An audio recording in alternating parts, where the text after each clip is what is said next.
All right, what's up, everyone? My name is William. This is my wife, Natalie. Welcome to the channel.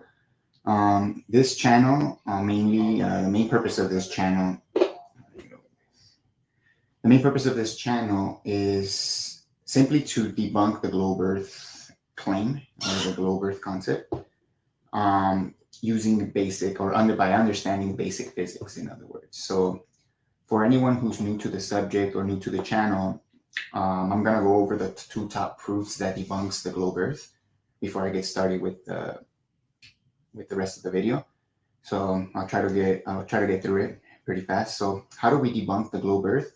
Well, it's very simple. So the globe Earth makes claims, and if we can falsify those claims, then by default we falsify the globe Earth. For example, the globe Earth and a stationary flat Earth, for that matter, both of those models require a physical downwards acceleration.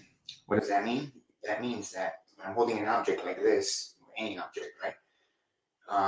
And I release it from being at rest into free fall, people have to believe that that object went from being at rest to acceleration down towards the Earth.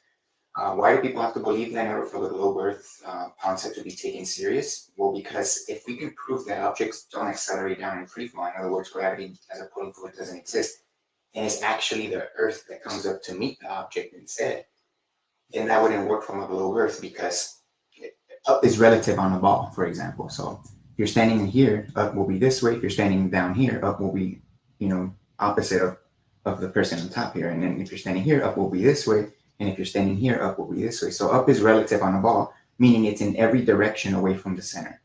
So that's what up is. It's relative on a ball. So if we could prove that it's the ground literally moving up relative to us on Earth, then that would mean from a globe Earth perspective or globe Earth model, the Earth will have to be expanding by the second to compensate for the 9.8 meters per second or 4.9 meters per second, whatever is the claim that they claim objects accelerate down. So they will have to we will have to assume that the Earth again will have to be growing and expanding, which is obviously ridiculous. So that's why people that believe in a downward acceleration, if you could debunk that, then by default you debunk the globe Earth model, because if it's the other way around, the ground moving up, it wouldn't work. So how do we debunk that claim of physical downward acceleration? In other words, gravity not existing. Well, again, we go into physical reality. We go into understanding our reality. So this here will be considered a simple accelerometer. And why is it called an accelerometer? Well, because this device here, again, it's filled with water and it has a buoyant object inside. This device will detect acceleration from being at rest. It doesn't matter what speed the acceleration is. The fact of the matter, or what's important to note, is that again, when it's at rest and you accelerate it in any direction, again, the buoyant object's going to react to that acceleration. Again, that's one of the three laws of motion. For every action, there's an equal and an opposite reaction. So just to prove the point real quick, let me just show my screen just to show it in slow motion so you can see that it happens instantly. For example, here, let me show this. As soon as I accelerate it, again, the buoyant object reacts to the motion instantly, as you guys can see. The instant that the bottle starts to move from being at rest, that ball reacts to that push. It's a motion transfer of motion that's happening, which is what's giving us the buoyant effect. And again, by simply changing the direction of the bottle from being at rest, or in other words, accelerating it, we can see that reaction happening instantly. And this will happen 100% of the time in any direction you accelerate. Again, this will be in the other direction, and again, the same effect. And it doesn't matter what direction you accelerate, you can accelerate down as well, and you will get the reaction. However, when we compare actual acceleration, which gives us a displacement of matter, in other words, it reorientates buoyancy. When we compare that to free fall, here we go. The one on the right, I actually accelerated, and we can see the red ping pong ball here, which is the buoyant object. It follows the direction of the force. it gets pushed down instantly. Again, all of the air also gets pushed down as well, because air is less dense than water. So again, as soon as I accelerate down, I create a pressure gradient in the downwards vector, which pushes the less dense towards the bottom. The more dense, the steel ball here only appears to move up because due to inertia. It's resisting the motion because the water is not dense enough to push it like it did the ping pong ball. So it only appears to move up. Again, the ping pong ball has true motion and the steel ball has apparent motion. Again, it only appear to move up due to inertia. The one on the left, which is free fall, again, we can clearly see there's no reaction to that claimed acceleration that people believe, again, in order to believe in the globe Earth. So this experiment clearly shows, using a simple accelerometer, clearly shows that there is no physical downwards acceleration in free fall, because matter will react to that instantly. So we can clearly see here that there is no reaction to that acceleration. In other words, there is no force in free fall, which is required if you're claiming acceleration.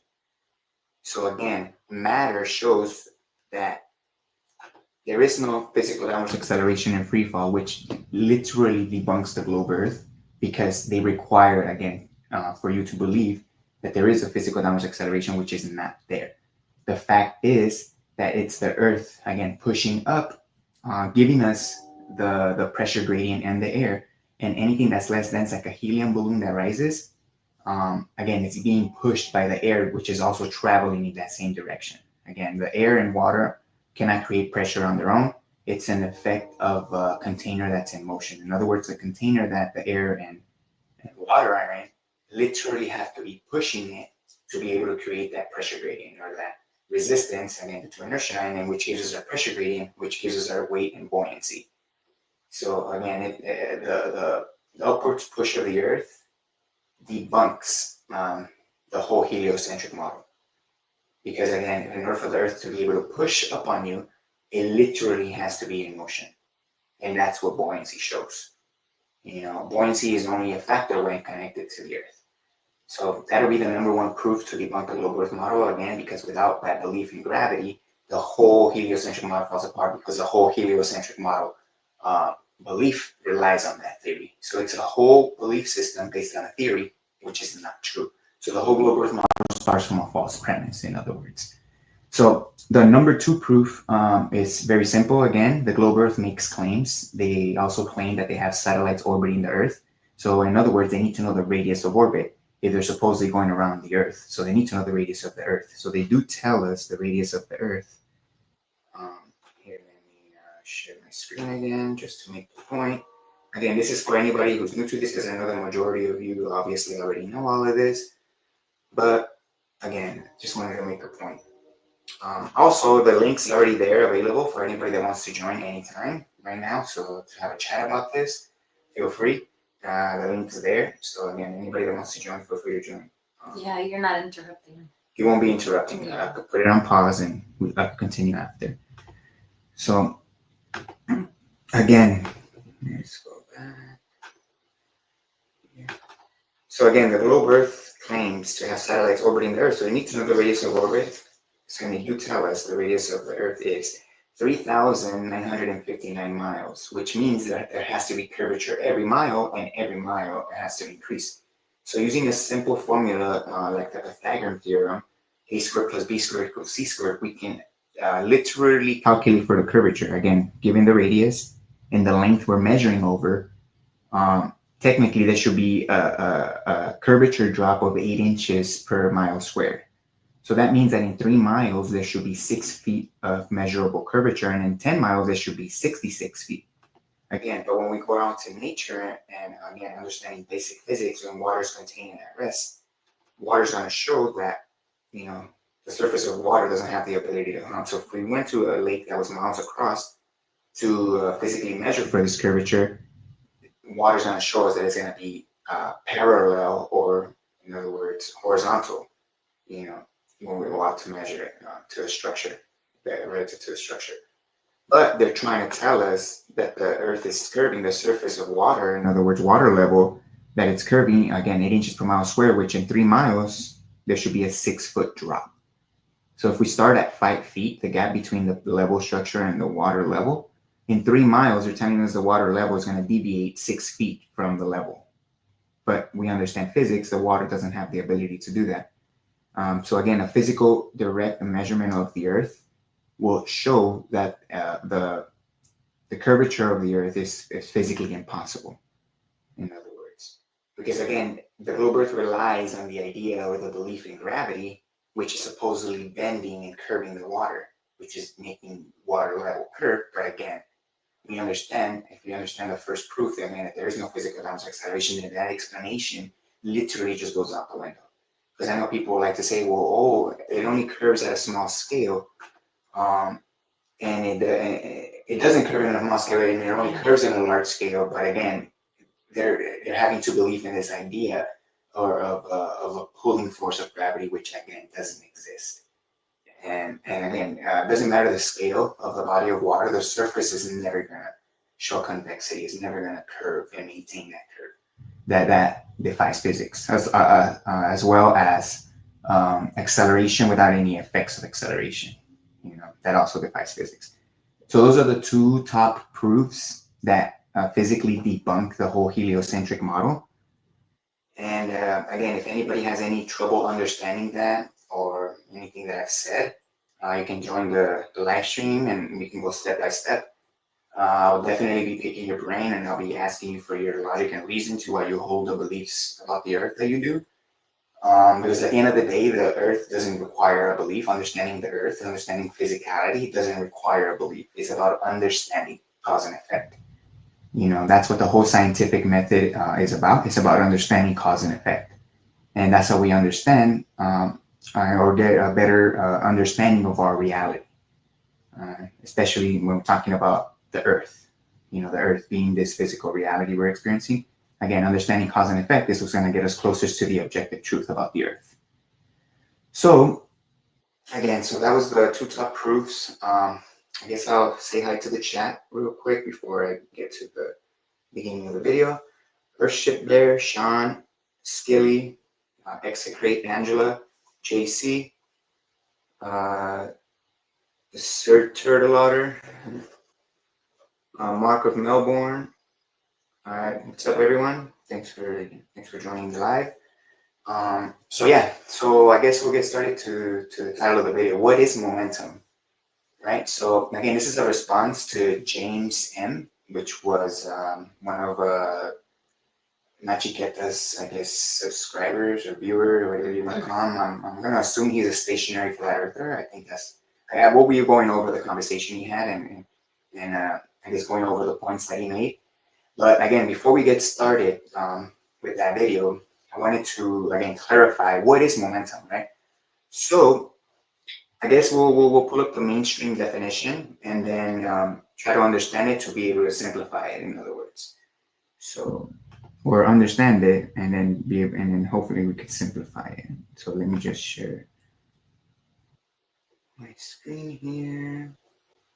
I guess I can share the screen right there. I guess we can share the tab, I guess. Okay. So here, momentum. What is momentum, right?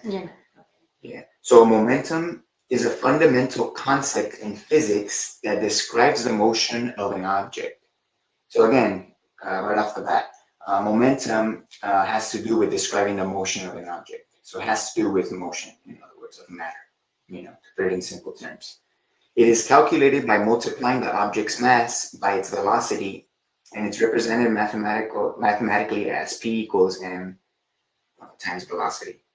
Momentum is a vector quantity, meaning it has both magnitude and direction. So again, momentum has to do with vectors, because that's what a vector is. It's magnitude in motion, magnitude in a particular direction. So it has to do with motion, which again, that's what a vector is. So when they're talking about it's calculated by multiplying the object's mass times velocity. So basically, if you have something like a car traveling at 50 miles an hour, right, and you have something that's smaller than a car, we'll say a bicycle, right, traveling at 50 miles an hour, technically the car, even though they're traveling at the same speed, the car, because it has more mass, it basically means it has more momentum. So in other words, it's gonna make a bigger impact if it crashes. Again, because it has more momentum, simply because it has more mass, even though they're both traveling at the same speed. Again, based on the definition, it has more momentum simply because it has more mass. So if we're talking about a force, if you want to accelerate, for example, a car and a bicycle, both to 30 miles an hour, a car, because it has more mass, is going to require more force. Same thing to decelerate. If you're going to use a force to decelerate a car and a bike, then you're going to require a greater force to decelerate or accelerate the car, because of its mass. It's going to have more resistance. However, I don't claim that there is an acceleration or obviously a force acting in free fall.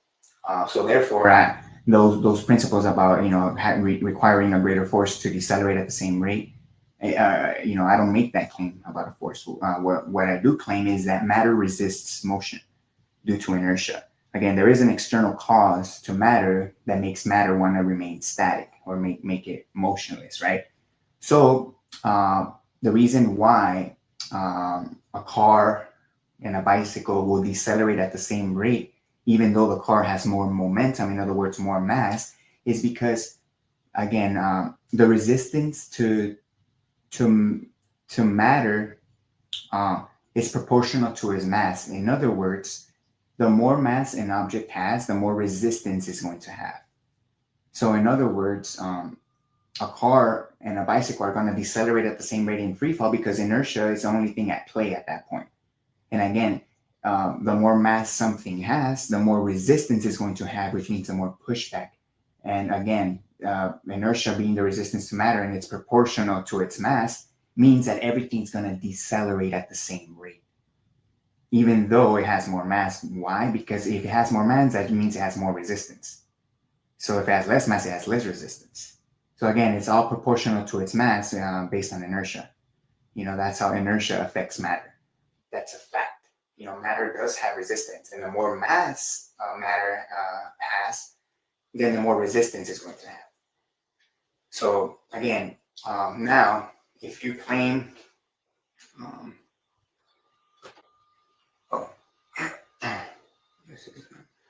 stop hearing. Now, if you're claiming acceleration in free fall, which if you're a stationary earther or a globe earther, it's a default claim, then you're going to have to explain or demonstrate a force that can accelerate a heavier object like a bowling ball and a feather at the same rate without this. In other words, even though they have different masses, you have to believe that this force can split itself and is able to apply different amounts of force to the different matter to be able to accelerate them at the same rate. So again, if you're claiming that this force or cause is a constant, then obviously different things with different densities, different masses should accelerate at different rates. That's where the magic of this, if you believe that the Earth is a globe, or even if you believe that a stationary flat Earth, you have to believe in a magical force that's able to basically split itself to be able to apply the perfect amount of force to all different states of matter to be able to accelerate them at the same rate, regardless of their mass. Which again, that kind of force doesn't exist. So again, if you're saying that things that are heavier should decelerate slower because they have more momentum, or no, things that have more mass, more momentum are going to have more resistance due to inertia. So I wouldn't expect things to fall at different rates. I would expect everything to fall at the same rate or decelerate at the same rate, again, because the resistance to matter, again, is proportional to its mass. The more mass, the more resistance, So I just want to make that point. But again, if it's the other way around, if you believe in downward acceleration, now you require a force. Now you require something that can accelerate something that's heavier, something that has more mass, and something that has less mass at the same rate, which means that the force is intelligent. It has to be able to not only split itself, but then apply different amounts of force necessary to accelerate them at the same rate. And that's why you don't get the displacement in free fall. And that kind of force, it's cartoon physics. In other words, it doesn't exist. You have to demonstrate that force and another vector to be put under through the scientific method. In other words, which to this day it has not. That's why gravity is just a theory, you know. So let's get on with the video. Again, I'll comment as we go along. And again, the panel's open for anybody that wants to join, so don't be shy. If you want to have a conversation about the objective world, and if you want to share your beliefs and why you believe the things you believe about the objective world, then again, I would love to hear your reasoning. So again, the panel's open for anybody that wants to join. Again, if you just want to share how you came across, you know, the motion of the earth and your understanding of it and what clicked for you, and you would want to share this, you know, with others that are watching or anybody in the future, then, you know, you're welcome as well to join. And yeah, anybody's welcome that wants to join the stream. Just click the link and yeah, we can have a little chat. So I'll get started with the video. Give me tab. Okay. So again, this was a conversation that James M had with Nachiketa on his channel. So yeah.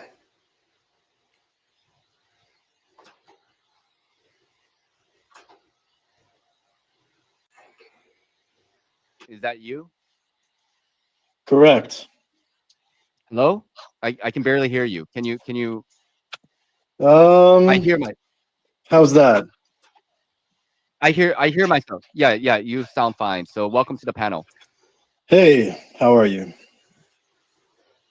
Great. Do you mind just holding on because Dojo wants to give us a little No, presentation go ahead. here and then let me.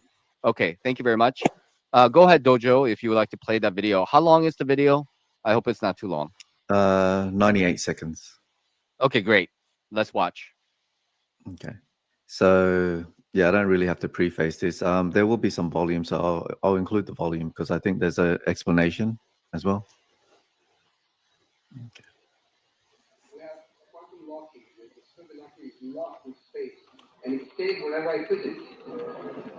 You see, this is quantum trapping. I mean, as long as it's so it's superconducting and it's frozen with liquid nitrogen, upside down, right? And it stays locked. So the fact that it's superconducting is locking the magnetic field in three dimensions, right? Yeah, exactly. And because this is symmetric, it can rotate without breaking. Again, I wanted to leave this in here because this is Dojo's attempt to prove that there is a physical downwards vector, which again, at the end of the day, this is just a parlor trick. Again, showing a superconductor levitating on top of a track, a magnetic track, in other words, a magnetic field. And levitating this object has nothing to do with proving a physical downwards acceleration, in other words. So just want to make that point. Again, we'll highlight the logic here. Does not break the locking. The locking doesn't break. Right. Because so it stays there on the X and Y, but not on, but it pivots on the. Yeah, on the axis of the magnet. You see, if I can move it on the side, it will again pivot around the axis of the magnet because it makes sure that the magnetic field inside of it stays the same. Right.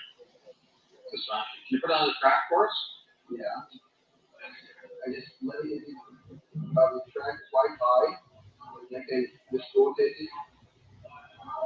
So it's actually floating above the surface.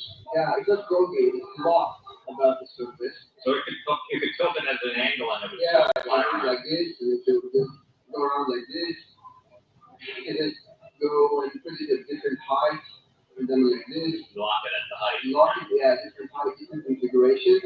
And I can even lock it the opposite way. You can just hold over there. And doing this.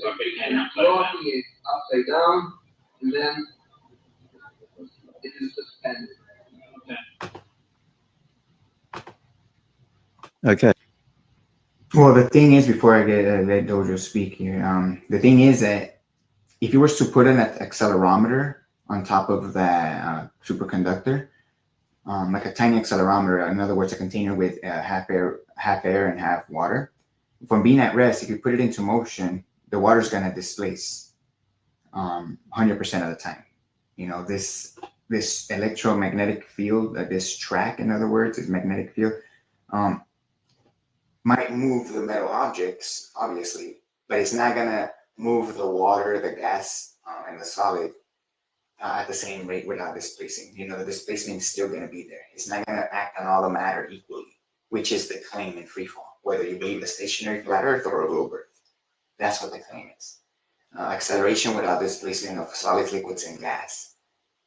And again, if you were to put an accelerometer on that device, it's going to show displacement. It's not going to accelerate all the matter simultaneously, which is the claim. So this is just a parlor trick, showing that you can levitate objects using magnets and stuff like that. And now that proves the downwards vector. That's no different than here. Let me show this. It's no different than levitating a screwdriver with air and claiming that air is the cause for the physical downward acceleration. So, for example, like this.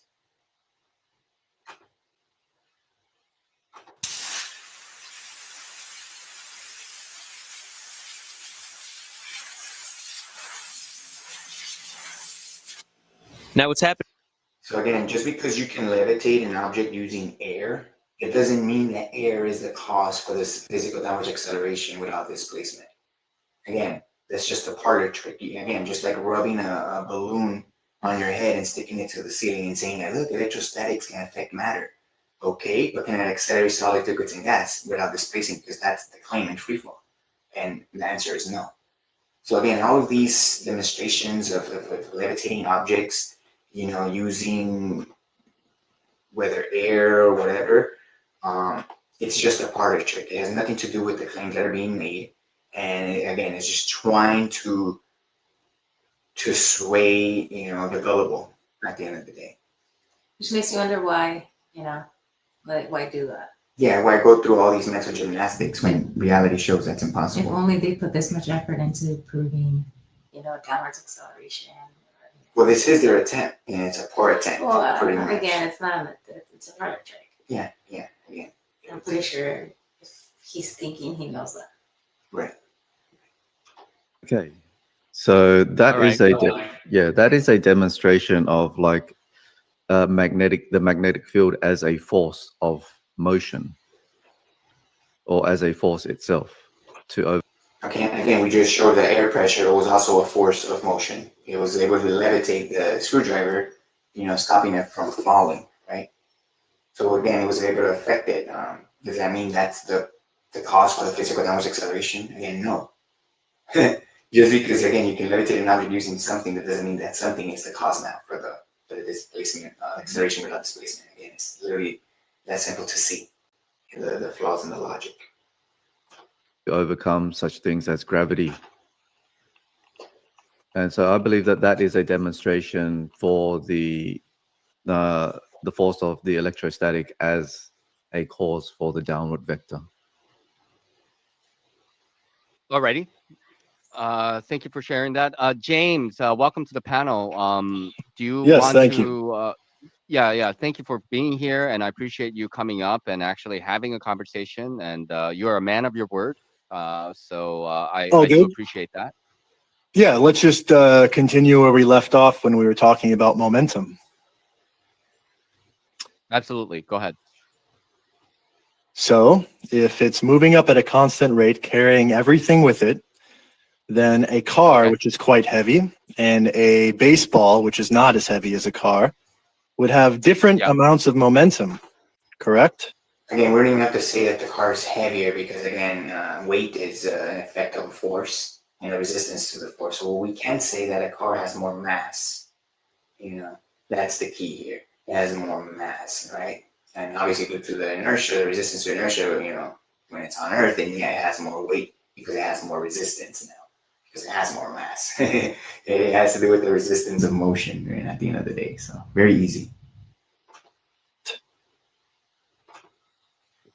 Would it have different amounts of momentum if the Earth was quote unquote accelerating, or if it was at a constant speed? Because if it's at a constant speed, wouldn't they all carry the same amount of momentum relative to their? If someone is unless we change all the definitions of physics, but let's just go with the standard ones for now. If a bicycle is moving forward at a constant rate and a car is moving forward at the same constant rate, which one has more momentum? The car does. Correct. So if a car is moving upward because of the Earth is moving upward, and a bike is moving upward because the Earth. Again, which one has more momentum simply means which one has more mass. Because again, they're both moving at the same rate. So it's basically which one has more mass, right? That's what that means. Is moving upward at a constant rate. Which one has more momentum? Well, but here's the thing. Here's the thing. Because like the car, well, let me stop you, and you can laugh. But like a car and a bicycle moving laterally is it has to work with two vectors. One that is upward vector and one that is lateral vector. We're going to isolate vectors for simplicity in this example. Yeah, but then you can, but you cannot use the car and the bicycle example because you're not isolating the vector at that point. We are because no, that's not fair. Because Why? you said a car has more momentum. We're talking about momentum on the horizontal direction, right? When a car hits you, it hurts more than a bike when it hits you, because of course. We're isolating, not talking about the vertical momentum, which it doesn't have much because it's traveling exactly horizontally, right? James, 1 second. So what you're trying to do is like you're trying to compare a bicycle and a car moving laterally sideways. It's got two vectors. One, it has already the upward vector and the fact that it's going sideways, right? But then you want to equate that to only the upward vector of a car that is sitting there to, let's say, a baseball bat that is sitting That's not what I'm doing at all. What is momentum? Momentum is, I guess, if an object is, let's say, pushed in a direction, right? If an object like a figure skater is pushed in a direction, then once that pushing is done, that momentum carries that person until the friction stops them. I guess that's what. Yeah, an object in motion stays in motion, right? So it has more mass. But it doesn't stay in motion indefinitely. Again, it's still affected by inertia again, but that obviously is not enough to decelerate at the rate it does here on Earth, because we have air friction and then friction from the ground as well. So there's a lot at play that obviously decelerates everything even faster than inertia. But to claim that an object in motion will stay in motion indefinitely, that is a false claim in this reality. That does not exist. Everything here, just like everything that goes up must come down, everything that's in motion, eventually will come to a stop. I guess relative to the Earth, because obviously nothing is ever motionless. But again, relative to the Earth, everything will remain at rest once in motion. We'll come back to being at rest. So, because again, nothing moves forever. That's basically that claim. In a frictionless environment, then yeah, that is true. But we don't live in a frictionless environment. That's fantasy land. So to invoke that claim into a conversation about physics is dishonest and illogical. Or it's not all the way thought through, for sure. Exactly. Because again, you're claiming that objects don't lose momentum. Exactly. Again, just because an object does have momentum after the force is released, it doesn't mean it's just going to go forever. Mm-hmm. That just means it's going to take time to slow down. Mm-hmm. You know what I'm saying? So it's literally that simple. Wants to stay in motion more than if it has less mass. Has more momentum. That's the word for it. So back to the question of the Earth plane rising at a constant rate. We keep trying to dodge these things. So even if it's constant, despite the fact that a bunch of people in the chat are saying, I'm not trying to dodge anything. I'm not saying you are dodging right now. Let's get to the point here. The Earth plane is moving upwards at a constant rate. Heavier objects will have more momentum, as you kind of admitted, but then you're like, no, wait. Why? Wait. No, it's either true or it's not true. Well, but what I'm trying to get at is that, first of all, like, I'm not going to agree with you that the bicycle and a car example with the lateral motion and the upward vector is somehow equatable to no. Just I'm not saying they're equatable. Okay? But so in the upward vector example, in your model, right, the model that's being pitched here over and over and growing in the flat Earth community, of the upwards rising vector, which is, let's not get into that whole thing, but why can't we ask a question about this and have a clear answer? Well, that's what I'm doing, and it seems like there's a roadblock. They might not have more momentum, and why would that be? Well, I'm gonna be very Again, the reason and the simple explanation to his question there is, again, an object has more mass that's on the Earth with something that has less mass. Again, it's experiencing more resistance due to inertia. So I would not expect things to decelerate at different rates because this is not a constant. Uh,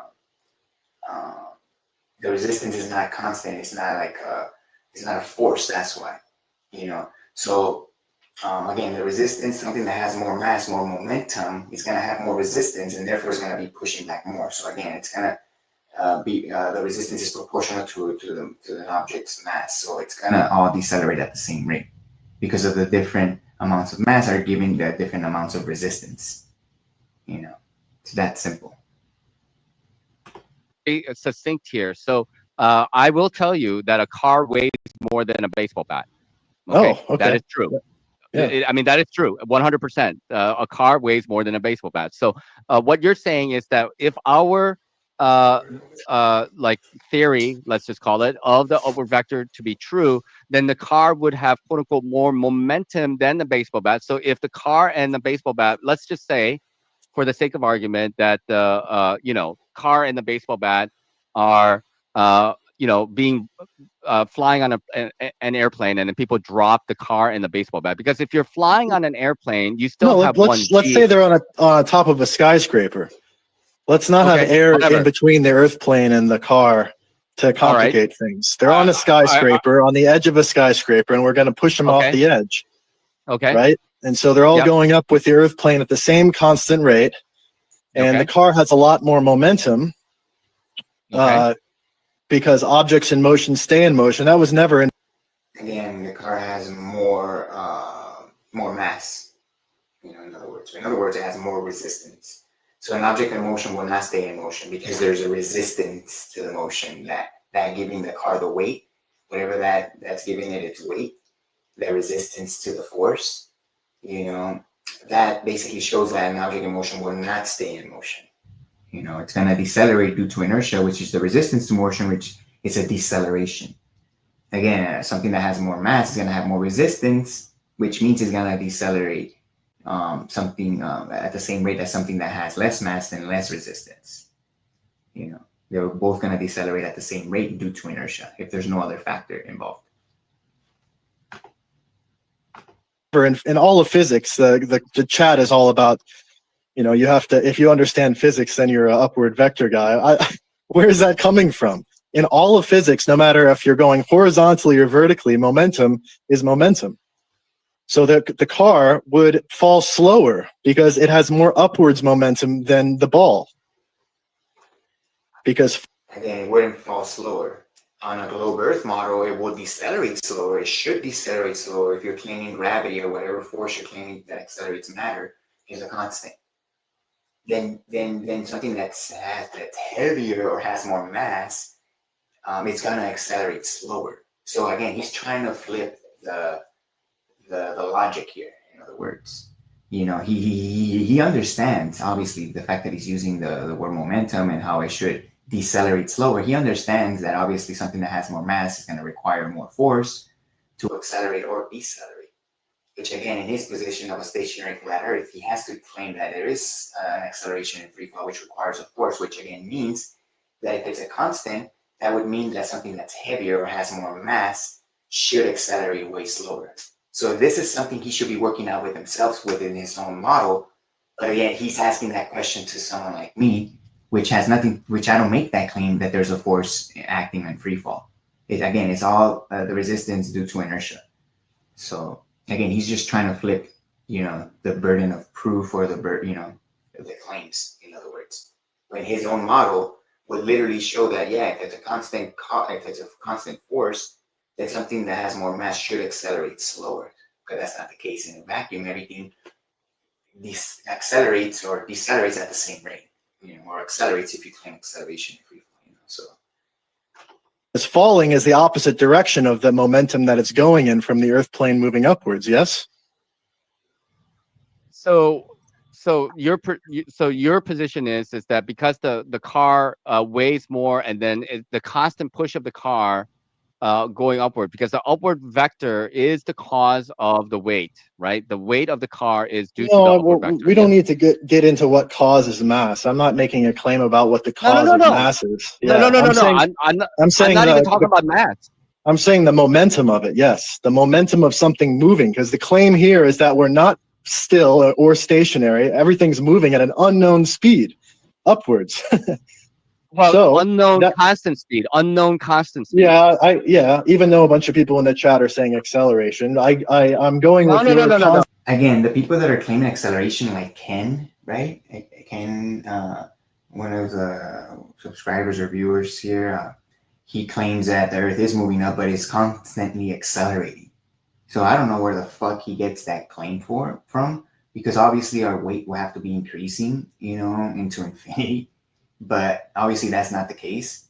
So the fact that people are making those claims, actually claiming that it's a constant acceleration, to me, they're either dumb, like dumb as fuck, or they're literally deliberately just muddying the waters. They're literally just trying to make this look ridiculous, or literally just trying to misrepresent and strongman. Again, just to be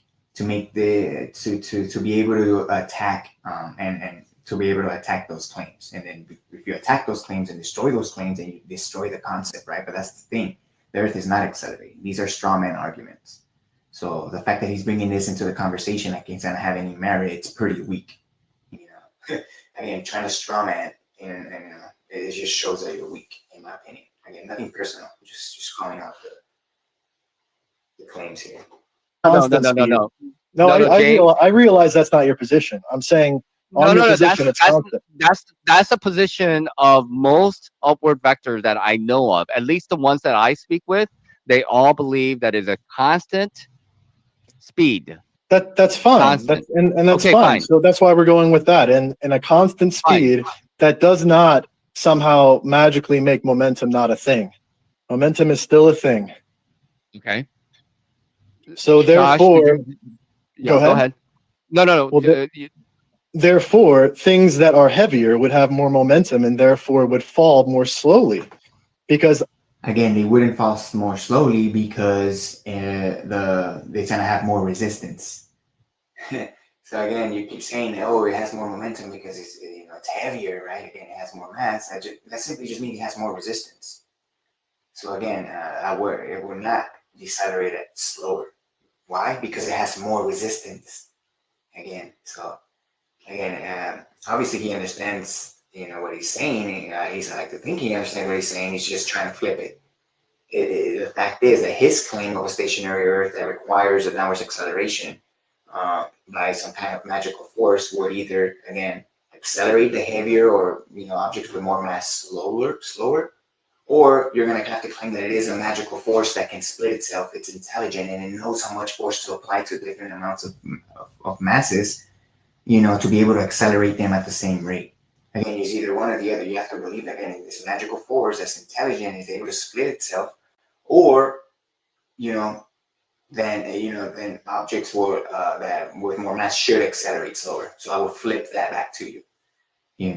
So which one is it, right? It's obviously everything falls at the same rate, or from your point of view, it would accelerate at the same rate. So you will have to, by default, believe in this magical force that's literally just like gravity, which has never been proven physically.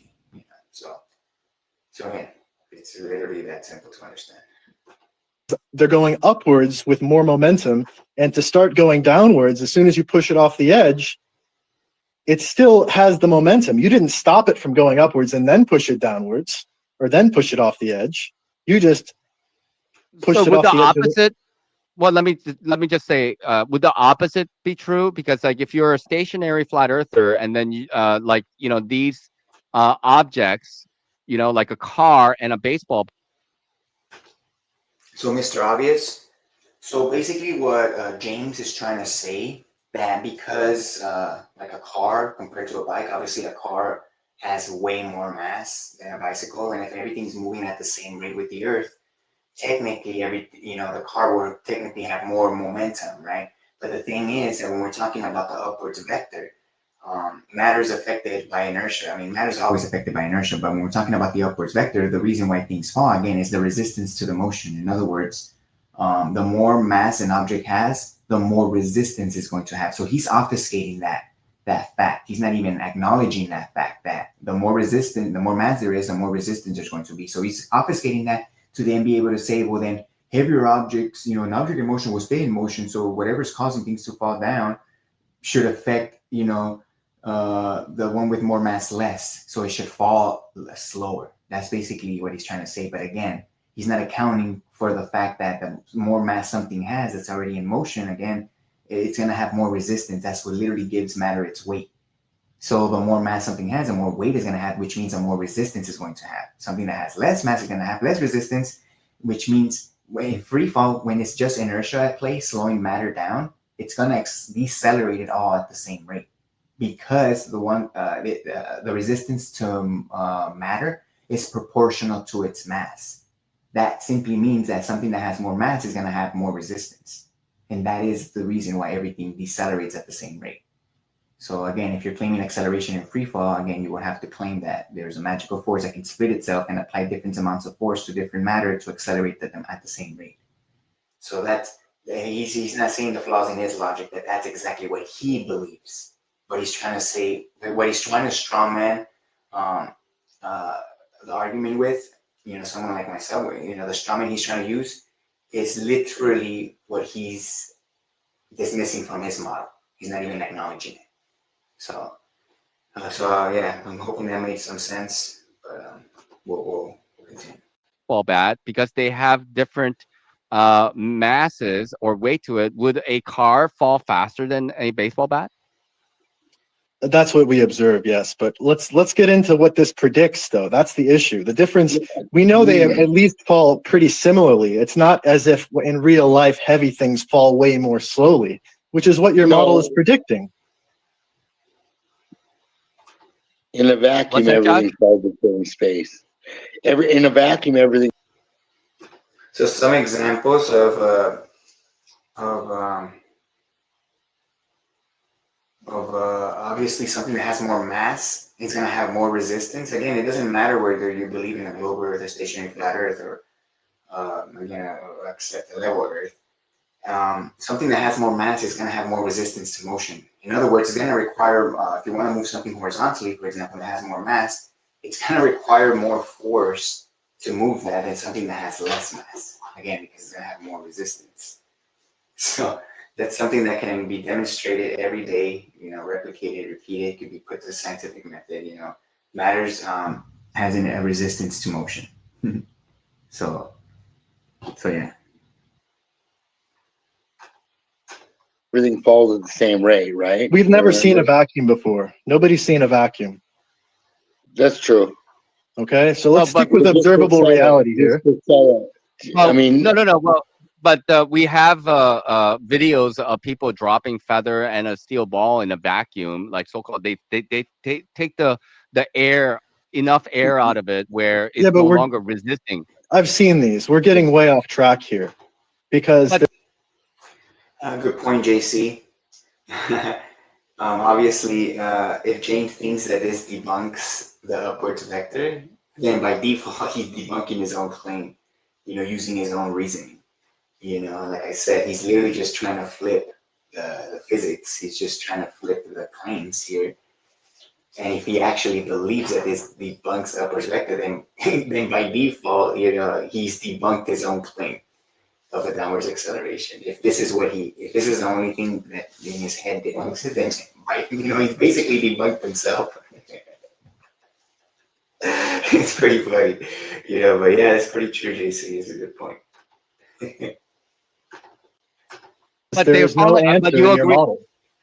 No, but here's the thing. Like the feather and the ball you agree that they do drop at the same time, correct? In a vacuum. At the same speed or the same time? At the same time.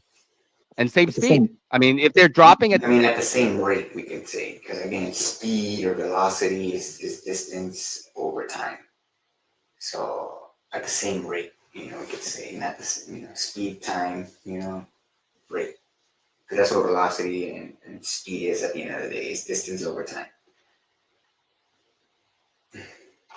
At the same time, then they must be falling at the same speed, no? quote unquote falling? No, I don't think everything falls at the same speed, but I don't want to get into that right now. So, like, basically, you want me to concede that the heavier objects have more momentum, and because they're falling or quote unquote falling at the same time, thus there cannot Not same time, same speed. A very big difference, same right? speed. Yes. Okay. Well, wait a So- minute. Well, if they're falling at the same speed, wouldn't they land at the same time or not? Right. So if you push them off at the same time and they fall at the same speed, they would land at the same time, right? Yeah. Yes. Okay. But we're talking about momentum here, which is vastly different. So as soon as you introduce movement, you're opening up a can of worms that nobody in this upwards moving community even wants to talk about. They just jump down your throat immediately, calling you a shill or something. But momentum is a thing, okay? And nobody's answering this question, and this is such an obvious question for anybody who understands physics. A heavy thing is going to want to stay in motion. If your claim is that everything is moving upwards, then we have James, to contend with this. Go ahead. Hold on. Okay, so Natalie says when he says momentum, he is referring to acceleration, constant, or deceleration. No. I'm not referring. For a second, I was like, I didn't put Natalie's comment up. I was a little lost, but it's Natch put the comment up during the live. It kind of threw me off a bit. I was like confused for a minute. To acceleration at all. I'm referring to your claim of everything moving upwards. Mm-hmm. So that's carrying everything on the Earth plane with it, correct? Yes. Yes. So So far as I know, yes. heavy things due to that upwards motion, they have more momentum than lighter things because they're all moving, right? Though you can't tell, right? That's the whole claim. That's the whole claim of this idea, is that nobody can tell. It looks like you're dropping things, but actually it's the Earth plane moving upwards. But this is testable. We don't need to have a sort of... That's kind of like when somebody makes a claim and then you ask them to demonstrate it, and it's like they don't want to demonstrate it anymore, or they don't feel like it, right? It's kind of like that, right? Like, well, then what's the point of making your claims then? When if somebody asks you to demonstrate it, it's like they don't want to get into it, or you're never. He still didn't. He never even answered the question. The question was when he kept saying momentum, but it's like, okay, you're using this as like a blanket answer, but what are you referring to? Exactly. Acceleration, deceleration, or constant. Exactly. And he's like, well, I'm not talking about decelerate, or what did he say? Acceleration, deceleration. Cool.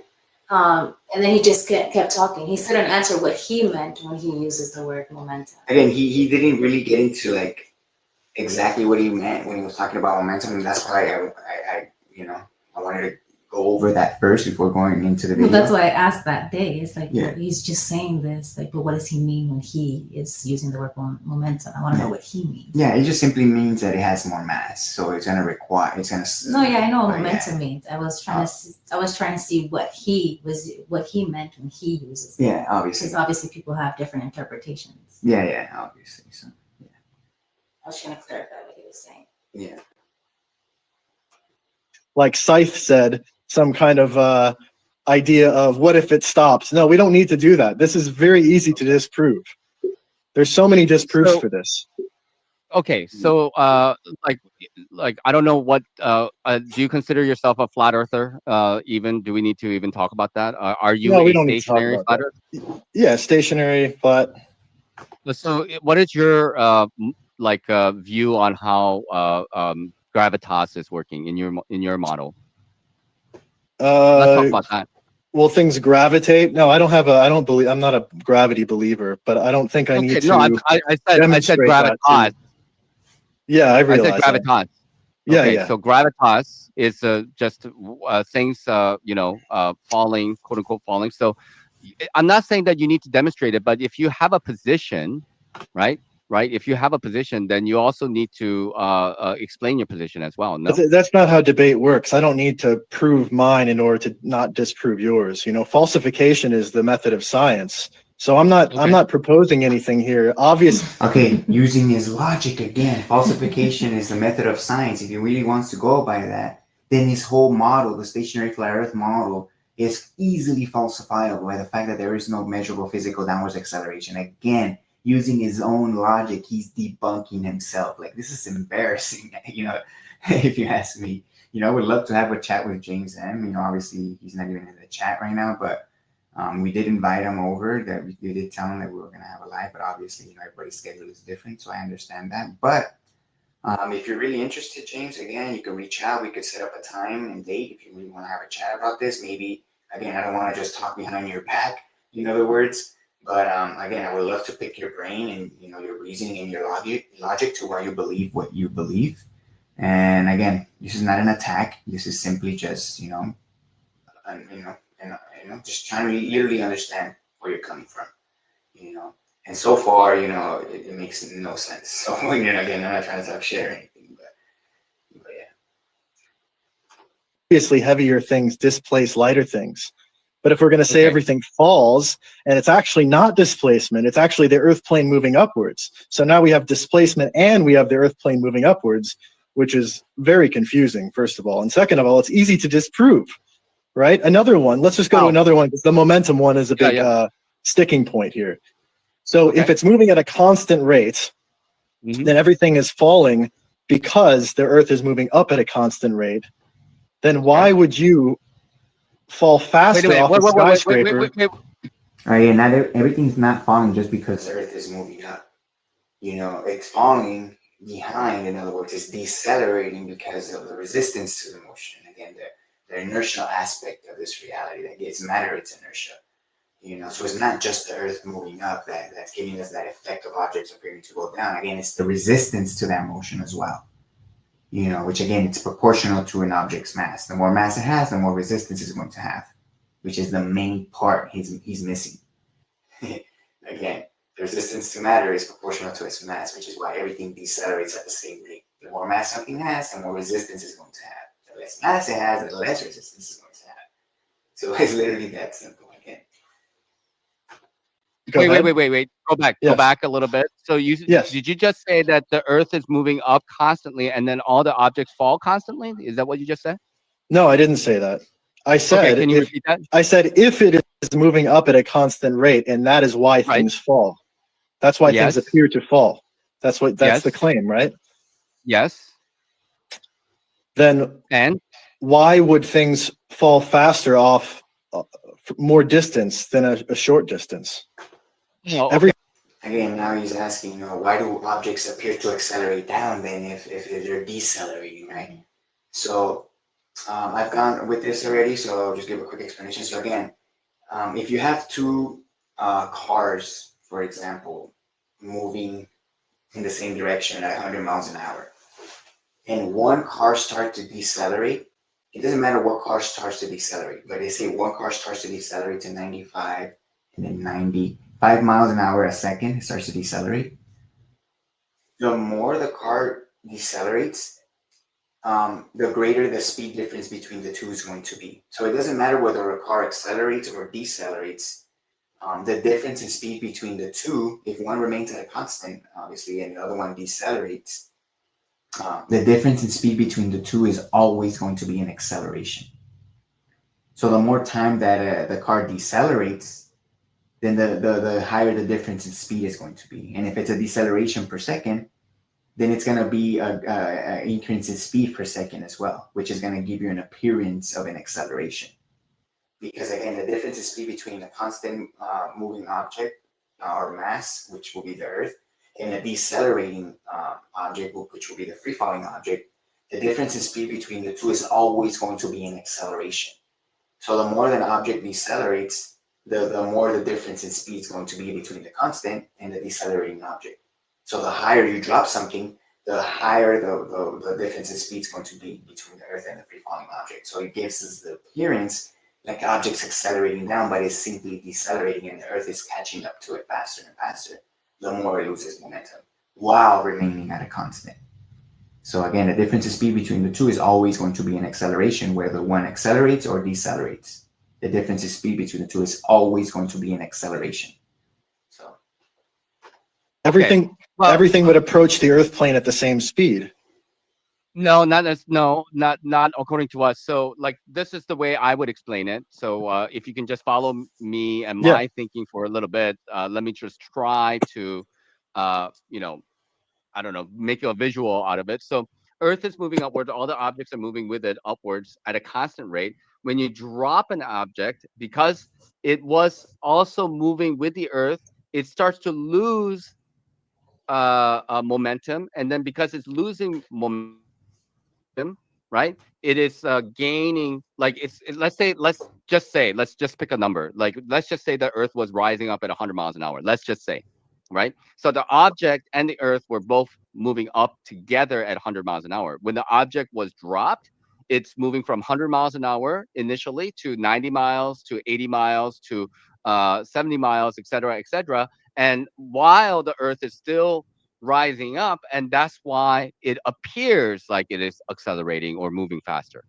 Does that make Why sense? is it slowing down? Why is it going 80, 90, 80, 70, 60? You're saying it's slowing. It's slowing down due to inertia. Again, the resistance to motion. That's why things appear to go down. It's because they're being left behind, because matter, again, is affected by inertia. Matter doesn't just go on forever. Once it's in motion, it just doesn't move, stay in motion forever, especially if there's no force acting on it. So again, things appear to go down or slow down, in other words, or decelerate due to inertia. So things fall because of inertia, not because of a force of gravity. That's where they flip the reality. They're inverting the physics, in other words. But yeah. That's the issue. Slowing down. Why? Yeah. Because it's losing momentum. What? Why would it do that? What physics law in your model is doing that? Because the Earth is no longer pushing up on it anymore. No, but the Earth is moving at the same speed towards it still. Yes. So so object is falling, quote unquote, faster as the Earth is rising up. So what's the problem? They'll fall at the same rate if there's no air resistance. So in a near perfect vacuum, right? Because perfect vacuums don't exist, but if you suck out of the air, from a room and you drop them both, right? Without any air resistance, or they should fall at the same rate, in other words. You said it's slowing down as it falls. No, it is decelerating. It was rising up together. They're rising up together, and Earth is still continuously rising. So like a top of a skyscraper, as you were saying, a car, you push it off. At the top of the skyscraper, that car was still going up at a constant rate with the Earth, right? The skyscraper and the car, they're all going up together, correct? Yeah. Yes. Okay. So In when your you model, push yeah. the car, in my model. So when you push the car off the skyscraper, the Earth is still going up at, let's say, 100 miles an hour. The car was going up at 100 miles an hour, but when it's as it is falling, as it's decelerating, so it's no longer going 100 miles and upwards. We're talking about upwards, going 100 miles and an hour upwards, and so it's going 90, 80, 70 because it's losing momentum. And so by appearance, to us, it looks like it's dropping faster, but it's actually But losing. that's just making my point even stronger before, because heavier Okay. objects have more momentum. Well, but here's the thing, like that is not being observed. So like a baseball bat and a car. Exactly. And so as soon as we observe something that breaks the model, you can't be like the Big Bang people and say just keep fixing your model. That's exactly what stationary flat earthers are doing now. Exactly like Lovers. They're literally just looking, crunching at straws to try and warp the physics to fit their model. That's exactly what they're doing. So again, I don't know if he's literally this daft or he's actually doing this deliberately. But at the end of the day, it's just funny to see that, to hear that. Oh my God! This is somebody that's supposedly is part of the truth community and supposed to remain objective, right?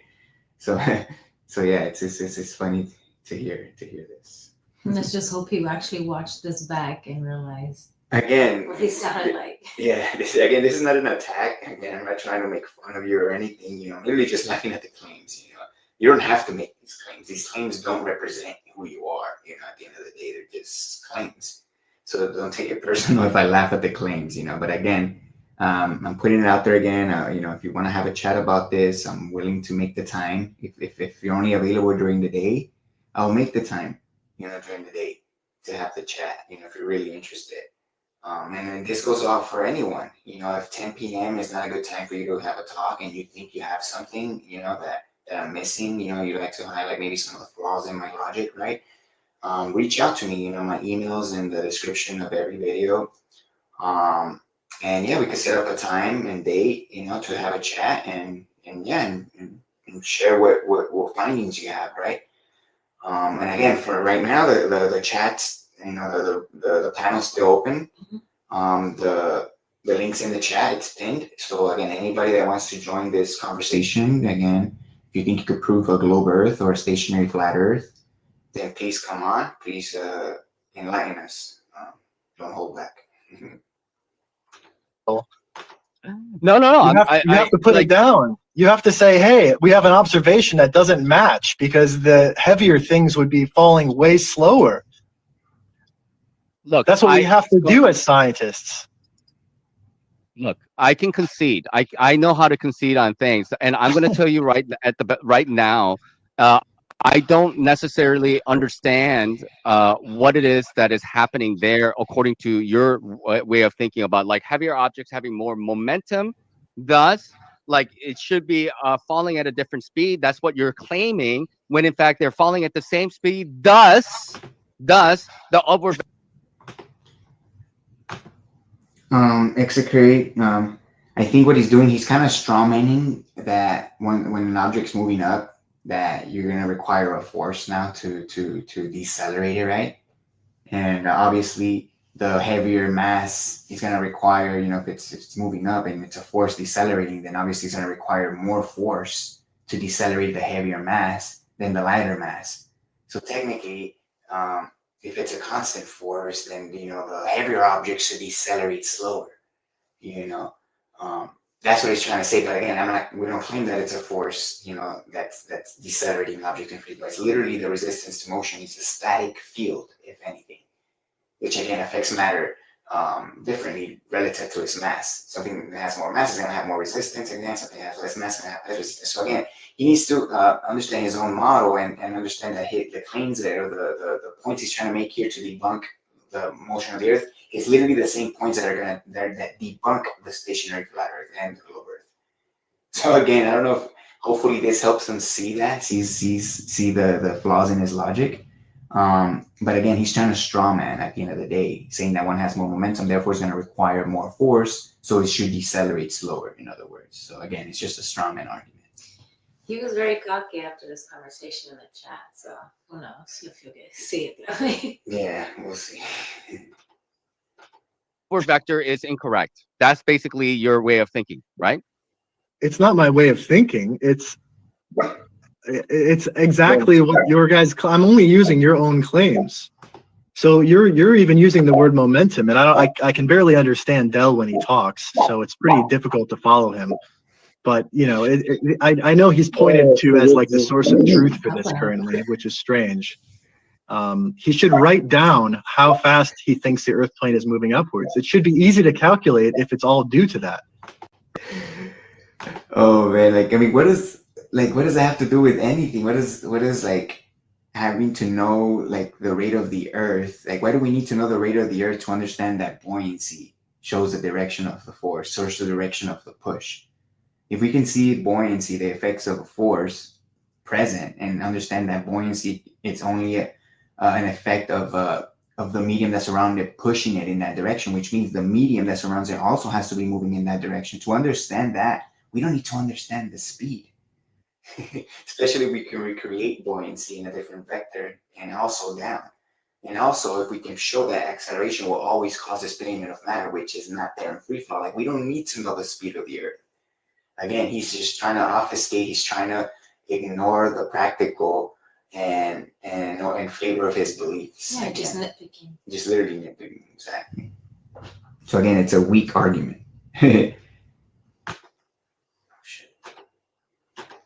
Right? If it's all decelerating from a certain constant motion upwards, then we should easily be able to calculate that motion upwards.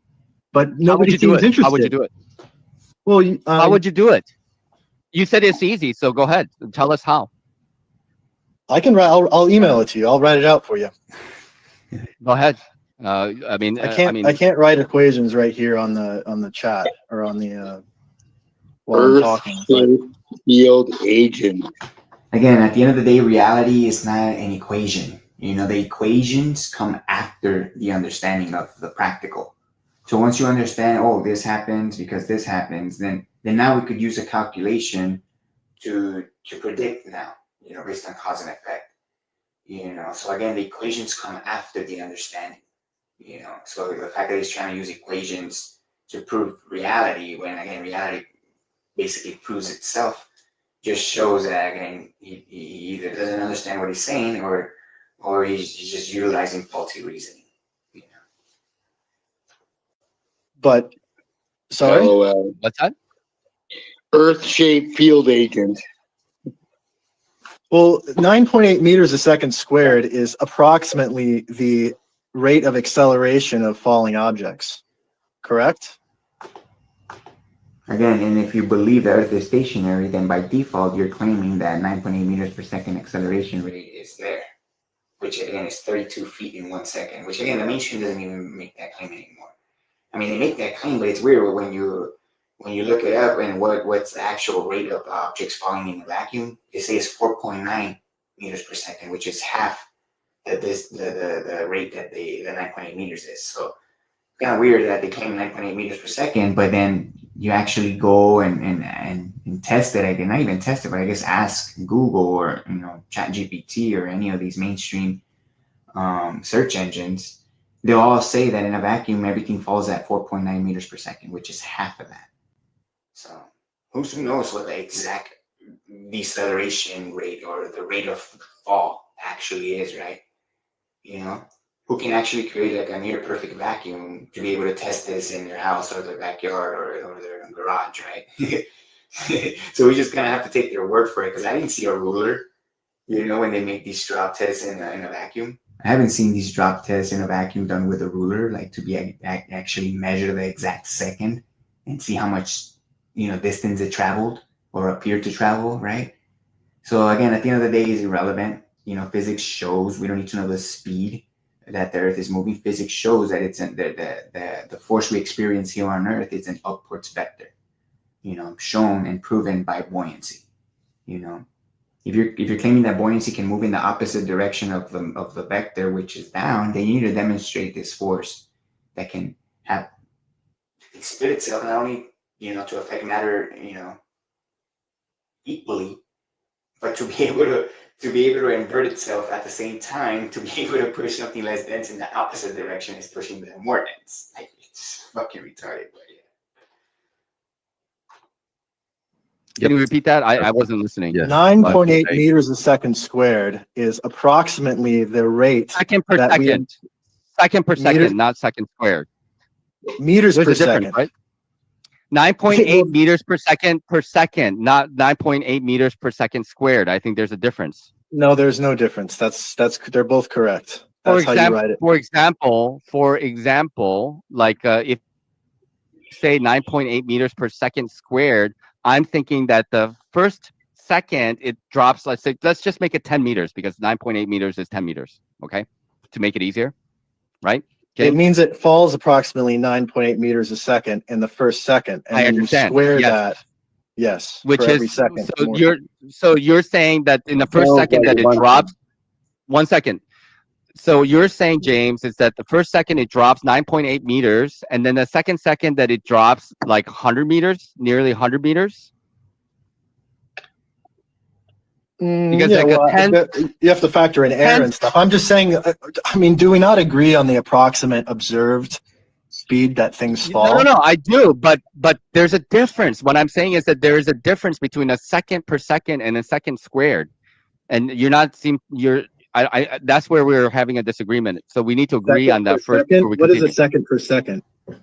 second per second in my mind is that it is. Let's just make it 10 meters.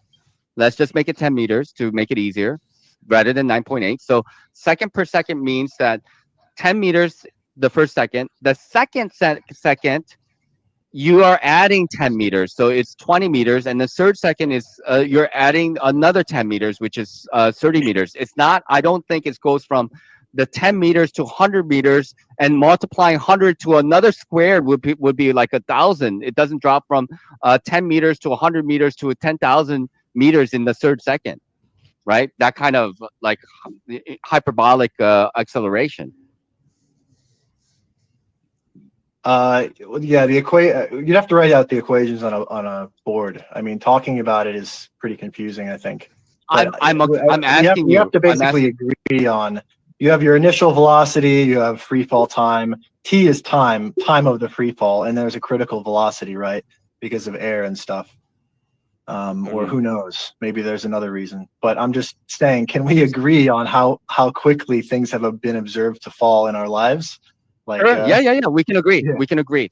We agree. Okay. So Okay. we agree that they accelerate towards the Earth, right? well, until it reaches what terminal velocity, right? Right. But they do accelerate. It's not that they don't accelerate. So again, he's literally starting from a presupposition that objects accelerate down. Again, with his belief that it's stationary, and objects do accelerate down when I release them. So now I'm gonna have to look for explanations, right? Because obviously there's nothing practical about it. But I'm gonna have to look for explanations to try and convince myself that that's what's happening. Because objects do accelerate down. Can we agree on that, right? Again, no, we cannot agree on that. Because if I place a simple accelerometer on a free-falling object, it doesn't detect any acceleration in free fall, which it should instantly if it was accelerating. Any other demonstration in any other vector, when you actually accelerate an accelerometer, whether digital, like the one on your phone, or analog, which will be, a container with water and air, the acceleration will always be shown, by the accelerometers. The accelerometers will always detect the acceleration, but in free fall, they don't. So objects literally is that simple to debunk, the claim of acceleration in free fall. But again, people like James and Dojo, not trying to throw him in there as well, but I mean, since he's in the chat anyway, they both have to believe, that is the case. Just like globe earthers, and they're gonna go through mental gymnastics to defend that belief. Again, I don't understand why they're holding this belief so close to their heart, right? Because at the end of the day, it's about debunking the globe. I get so many trolls on my channel in the comments like, "Oh, stop talking about the upwards motion of the Earth. You should just, focus on debunking the globe." And it's like, bro, that's the number one proof that debunks the globe: the fact that the Earth is in upwards motion. Debunks both. It debunks both the stationary flat Earth and mainly the globe Earth, which is the main point that anybody should be speaking about. This is to debunk the globe Earth, which is what everybody believes. So again, the fact that these stationary flat earthers are pushing back so much, on the number one proof that debunks the globe Earth, just shows how indoctrinated and brainwashed they actually are. Yeah, we've actually had someone admit, like, okay, even if this is correct, even if there is an upwards vector, it still would be easier just to teach the flat Earth, just say the Earth is flat, and basically lie to people again, or put the, and then just to be like later on, like, oh, psych, there's actually an upwards vector. Yeah. It's just, there's no point of putting them through all this extra steps when you can just go right to the source. Yeah. And, in other words, they're saying like, oh, even if it was in motion, even if you were correct, right? We should still tell people it's motionless because it's easier to understand. So like Nat said, so teach them that it's motionless. In other words, lie to them to then come out and say, well, it's actually an upwards motion. What happened? The funny thing is, what happened is the opposite of that now. Flat earthers believe, they dismiss the motion of the Earth and accept that it's motionless, but again, they just fell into another trap. And again, their ego's not letting them see that. And whether, it's just their ego and their emotions, or whether they just follow a guru, that's the personal problem, at the end of the day. So. They appears to be accelerating, but yes, okay. Well, that's only. What do you mean optically? I mean, they are. Whether it's because the Earth is moving upwards or not is another issue, isn't it?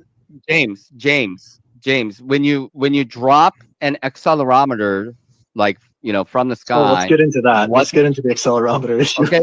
Okay, yeah. Let's Go talk about ahead. that. Go ahead. So that is 100% nonsense. The 9.8 meters a second squared, which is written into every accelerometer. I've worked on this technology. They Okay. that is a agreed upon constant. So that's fixed in the program. So if you go in an open source accelerometer and look at the code, you will see that it's not measuring 9.8 meters a second squared when it's sitting on your desk, not moving. Well, since you're talking about accelerometers, there is a video that I'm going to work on using the accelerometer on my phone, for example. And I guess I'll give like a little preview of what that would be. So again, if you guys can see here, this is accelerometer. If you see the white line here on the top, that's measuring. Oh yeah, it might be inverted, but again, the white line there shows, right here, the total G-force shows the total G-force that it's experiencing right now. And when you accelerate it, again, I'm not doing it in slow motion in the video, but when you accelerate, you can see obviously right here measuring that force. The lines going up and down. Again, in any direction you accelerate from being at rest, again, you get these lines, you get the force, right? In free fall, however, when you release it, into free fall, like that. Let's see if you guys can see, right? It's gonna be hard to see. That's why I'm not doing it in slow motion. But again, it detects zero acceleration when I release it. It only detects when I catch it, which is this big measurement, that force. It is a force detection device. Another thing I'm gonna go over is it has a vector option here, and it's funny because look, you can see that green line is showing that the vector is down, right? But the funny thing is that they actually calibrated the vector in reverse so they could see like the vector's down. How do I know that? Because when I accelerate in that direction, the arrow goes in the opposite direction. So when I apply the force in that direction, the vector in that direction, for example, like that, the vector shows that it's going in the opposite direction. So that shows me obviously that they calibrated the vector, opposite. So again, when I accelerate down, the vector switches to the top. The green line goes to the top. Which means when I'm holding it, if the green line is going to the bottom, we know that it's inverted or they calibrated it backwards, in other words. When I'm holding it here, what direction is the vector? It's up, literally. So it's literally that simple. So I'm going to be making a video on that, showing the force and also the vector, just to prove the point. Yeah, I'm sure that was hard to see since we're screen sharing. Not only that, I know it's very tiny, huh? Yeah. Shit. But I guess that's the point anyway. It's kind of hard to see anyway. Just know there's a green line. There's a green line. Yeah, so again, I'm going to record it. I forgot we're screen sharing, so it's tiny. But yeah, just wanted to make that point. I'll be making that video in the near future, I've been getting lazy, even though it's going to take minutes to do, but fuck. But yeah. Not moving. That's programmed in. That's like everyone agrees that that's the downward force due to gravity, right? Not us, but that's what they say. It's due to gravity or whatever.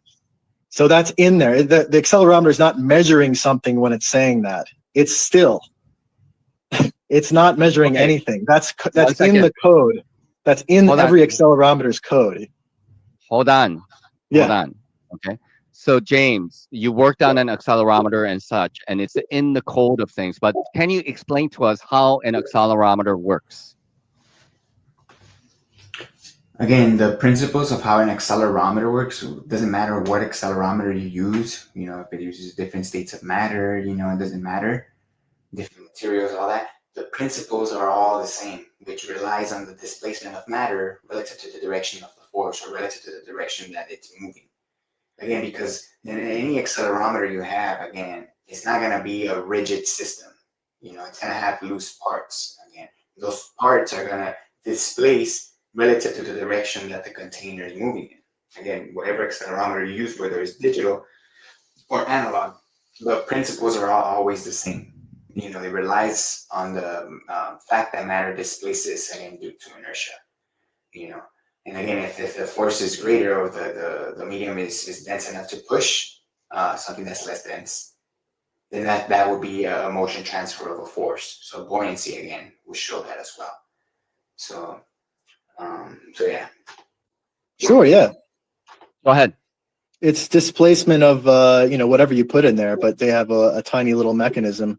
It's usually in water or something like that, where it can measure change over time. You have time and you have the change in motion. So when you move really quickly in one direction, the phone moves, and this little thing floating inside of something does not move immediately. It's left behind slowly, and so it can measure that displacement there. Okay, so like if I have so a phone, that's not happening at all when the phone is sitting on your Listen. desk. Okay, just wait. Yeah. That is happening. That's how it's able to measure a force when it's sitting in your desk, because it's being displaced. Just like this. If I had a steel ball in here, the buoyant object's being displaced to the top, being pushed to the top of the container, and the steel ball will be being displaced to the bottom. So that displacement, even though it's just resting on your desk, it's gonna be there, showing that there is a force present, causing that displacement. Because the displacement of matter doesn't create itself. Matter doesn't displace itself just because it wants to. It's subject to an external cause, in this case, an external force, which is motion of the container. And that's what gives us the displacement, which accelerometers also detect. And that's how they're able to detect the force when it's just sitting in your desk, like an accelerometer on your phone, for example. We're talking about a digital accelerometer. So I have a phone, right? So I move it like this real quick, right? So there's an accelerometer in my phone as an example, right? Yeah. Okay, so I move it real quick. So there's a mechanism inside the phone that registers that movement from here to here, correct? Yes. Okay. Now, why, if I'm dropping the phone, does that mechanism work the same or different? Same. Same. Yes? Yes. So if I'm dropping the phone from the air, like, does it measure acceleration to the ground? Yeah, during that time it will be. Yeah, it's in all three axes. It's a multi-axis accelerometer. So side to side, other way, side to side, up, down. It doesn't matter for the sake of the accelerometer. Okay. But that's not what seems to be happening, unfortunately, with. Again, I just wanted to show this again because I showed it on the small screen, the accelerometer. I'll be making a video in the future, but again, it's gonna be inverted, but it's cool. Again, you can see that the force is being detected when I'm holding it here on Earth. Again, you can see the white line, which will be this here, the total G force. Again, registering a force when connected to the Earth. Again, as soon as I accelerate it in any vector like this or like this, you can see that it measures that force. You see the lines, it detects that force. And if I had it in slow motion, you would see the total G force increase from 1 to 2, 3, 4, 5, 6, depending on how much force I apply. Again, when I accelerate down, again, we see that measurement, that force, the lines, showing the force. Accelerate up, saying it doesn't matter what direction I actually accelerate, this accelerometer is going to detect the acceleration. In free fall, however, again, I don't want to do it too crazy here. But in free fall, it detects the lines are just flat. It detects zero acceleration, until it hits my hand again, then it detects the force again. Again, a simple accelerometer on your phone will detect force when it's actually there, and it will show when there's no force as well, in other words. So let me show the vector. Again, I was showing this vector. When I'm holding it here, you can see that green line showing that the vector is down. But again, this is where they calibrated the vector in reverse or in opposite from the true vector, because again, when I accelerate it to the left, like that, the vector goes to the right. It goes to the opposite. Or, if I accelerate it this way, that line goes to this direction. The line, again, is calibrated in the opposite direction of the true vector. I'm going to show that in slow motion when I do the video. But again, when I accelerate down, the vector switches to the top now. But we know the vector is down when I accelerate down, but it switches to the top. So now, when I'm holding it here at rest, knowing that the vector is, calibrated in reverse, when I'm holding it here at rest, what direction is the vector? It's up. Again, very simple to understand. A simple accelerometer on your phone again will show that the vector is up. And not only that, it will detect acceleration 100% of the time when you actually accelerate it. So anybody playing acceleration in free fall, it should be detected by accelerometer, but it's not. So again, I wanted to show that again because I know I showed it in the small screen before. And for Stop anybody sharing. that may have just joined, the panel is open. The link is there. So if you want to come on up at any point. Yeah, thanks for reminding me. Just a reminder, the link is there in the chat. It's pinned.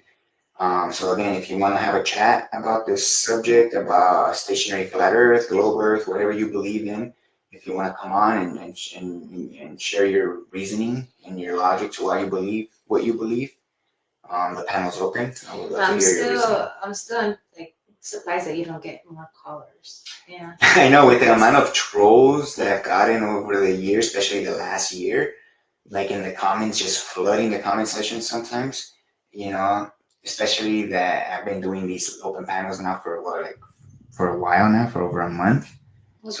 So the fact that I've only had a few conversations, it's kind of surprising me.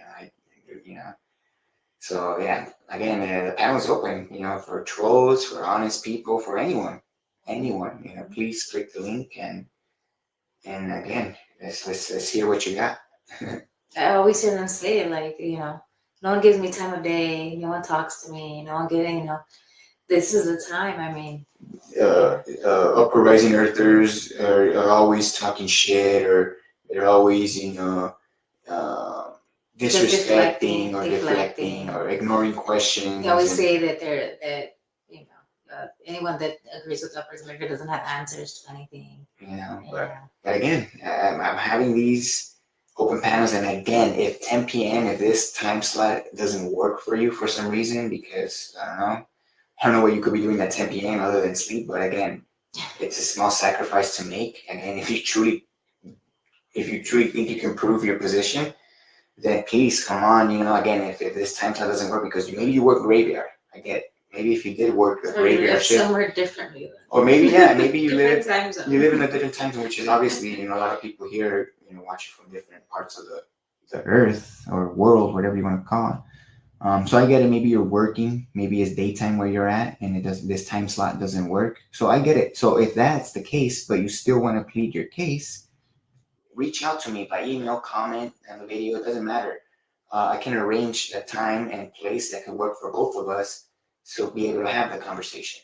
So again, I don't want any excuses from anyone that thinks that they can prove this. I don't want, it's too late for me, I can't join at that time.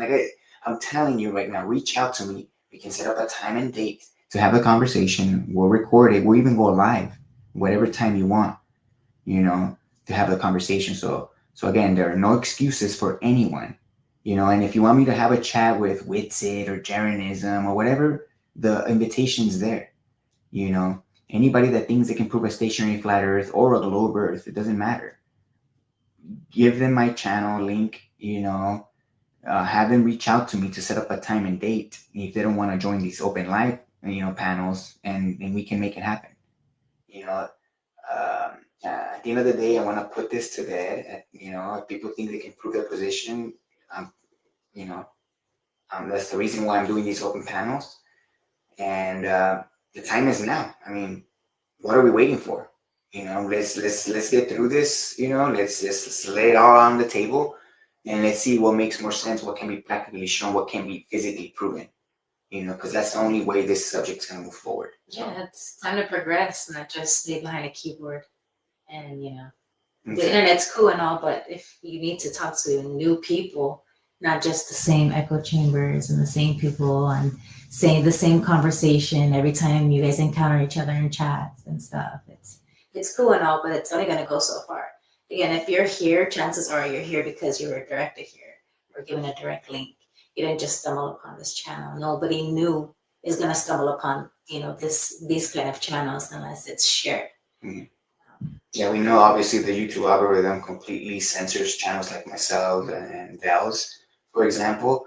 So not only that, they physically remove views, likes, and subscribers from our channels Yeah, we see it all the time. to make it seem like it's not growing. So that's obvious, right? To people, you know, to people like us that have been in this for a while and understand how it works. So I don't even know where I was going with that, but at the end of the day, the panel's open. You know, the invitation's there. You know, so there's no excuses. Or we can set up a time. Again, we can also set up a time if this time slot doesn't work for you. So again, no Yeah, excuses. James actually wanted me to go up during that live. He told me to call in and stuff, but you know, obviously it was earlier in the day, and I cannot do that at all. Yeah. Yeah. All right. Let's continue with the. I guess we'll watch a little bit more. We'll probably go close to the 2-hour mark. And again, I mainly want to see if somebody joins. That's the whole point of these live streams. At the end of the day, is to have open panels to give the opportunity to people to have the chat. You know, because again, a lot of people in the comments just talk a lot of shit. You know, but then when I open up the panel, it's crickets.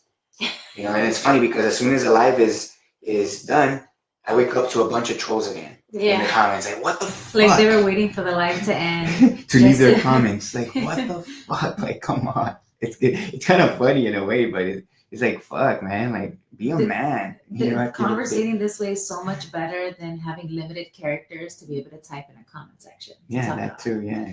And I cannot get my point across by text the same way I would verbally. Exactly. You know, so it's a lot easier for everyone, I think, if we just join and have a conversation like that. Yes. Very good. With Why do you say that? Because Why? we have you know, a lot of videos showing that the accelerometers are registering 0 at quote unquote free fall. Okay, and let me try to pull up a video showing that is to be the case. Okay, so yeah, it should. What's wrong with that? Why is that wrong? Why shouldn't it register something? Because like that's called special pleading, right? No, no. If you look at the data on it, it's not measuring any. So when it's still before you drop it, it's saying on that one axis, the vertical axis, it's 9.8 meters a second squared. The accelerate, it says G, right? Because they believe in gravity. It doesn't matter, right? whichever position. And then as soon as you drop it, it's in free fall, and it will go to 0 eventually if it stays in free fall, because it goes to 0 like immediately, not like eventually. It goes to 0 immediately. Okay. Yeah, it stops measuring acceleration. So why? Why does it happen that way? Why does it work that way? Can you explain it to us? Why? Because the 0, like I said before, it's zeroed out at 9.8. Do you see what I'm saying? So because they believe that everything in rest on the surface of the Earth is being pulled. So is he claiming that there is no force when the accelerometer is connected to the Earth? So what's giving us our weight? What's the pressure I feel under my feet? If an accelerometer is just calibrated to that, you know, then it's not measuring a force, is what you're saying? Like, I'm a little confused there. Like, are you denying that there's a force when connected to the Earth? Because not even globers or stationary flat earthers, stationary flat earthers would deny that. They literally say that there is no force that makes things fall and then go up. So technically to them, the reason why you're stuck to the floor is because of your weight. Mm-hmm. You know, density and buoyancy, RDD. You know, so the fact that people deny that there's a force when connected to the Earth, which is mainly just stationary flat earthers, just shows how brainwashed and dumb you really are. Again, nothing personal, but damn, not even globers go to those lengths. You know, they at least acknowledge that there is a force present when connected to the Earth. You know, whether they say that that force vanishes in free fall and is something else, again, when connected to the Earth, there's clearly a force present, period. There's a push that we're experiencing, a pressure under our feet, Yeah, it's crazy to me when you talk to people on the street doing activism, how quickly they grasp it. And even if they are still, they understand it and everything, but they want to do the experiments themselves. And they want to look into it more themselves. And they want, and it's crazy when you talk to someone like this who's a stationary flat earther, there's just like no breakthrough. There's no common ground.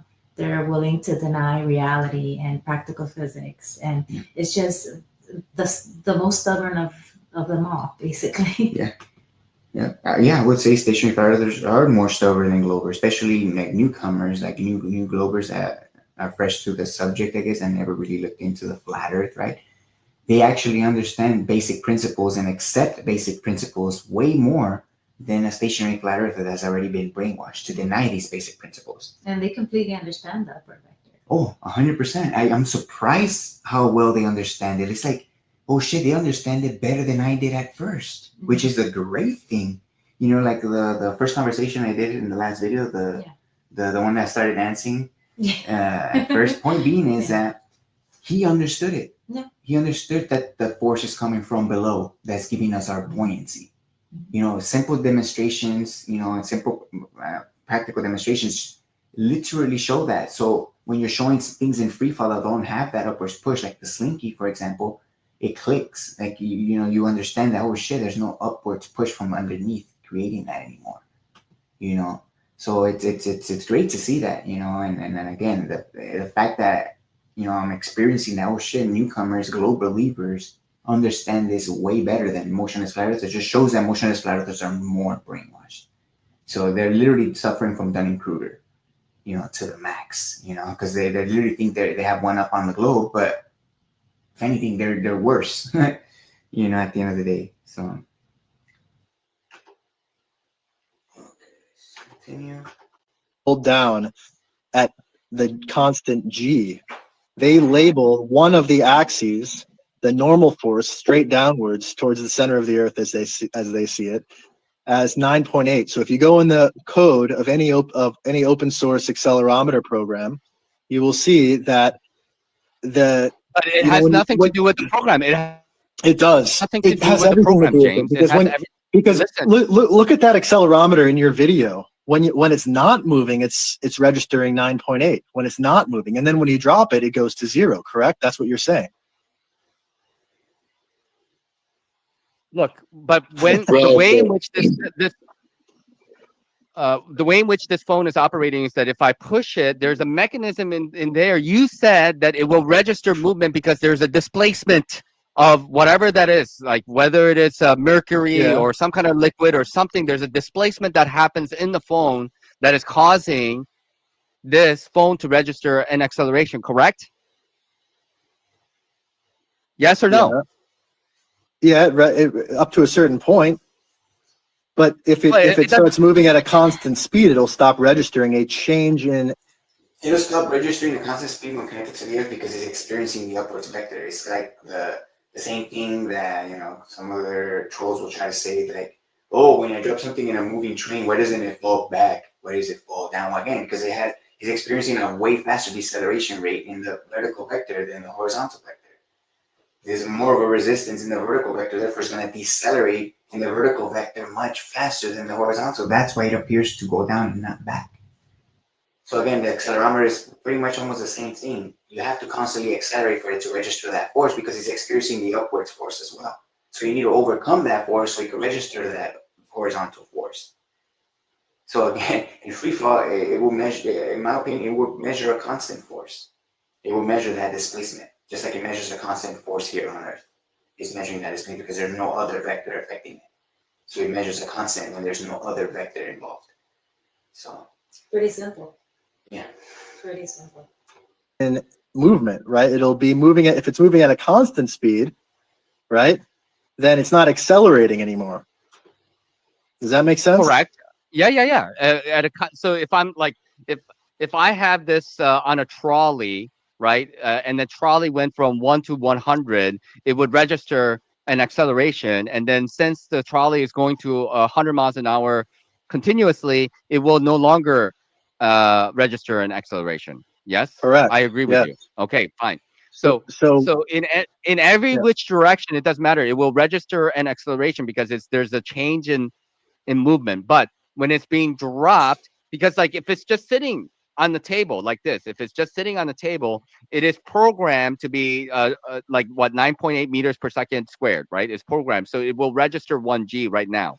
But it's not. Yes? No. Yeah.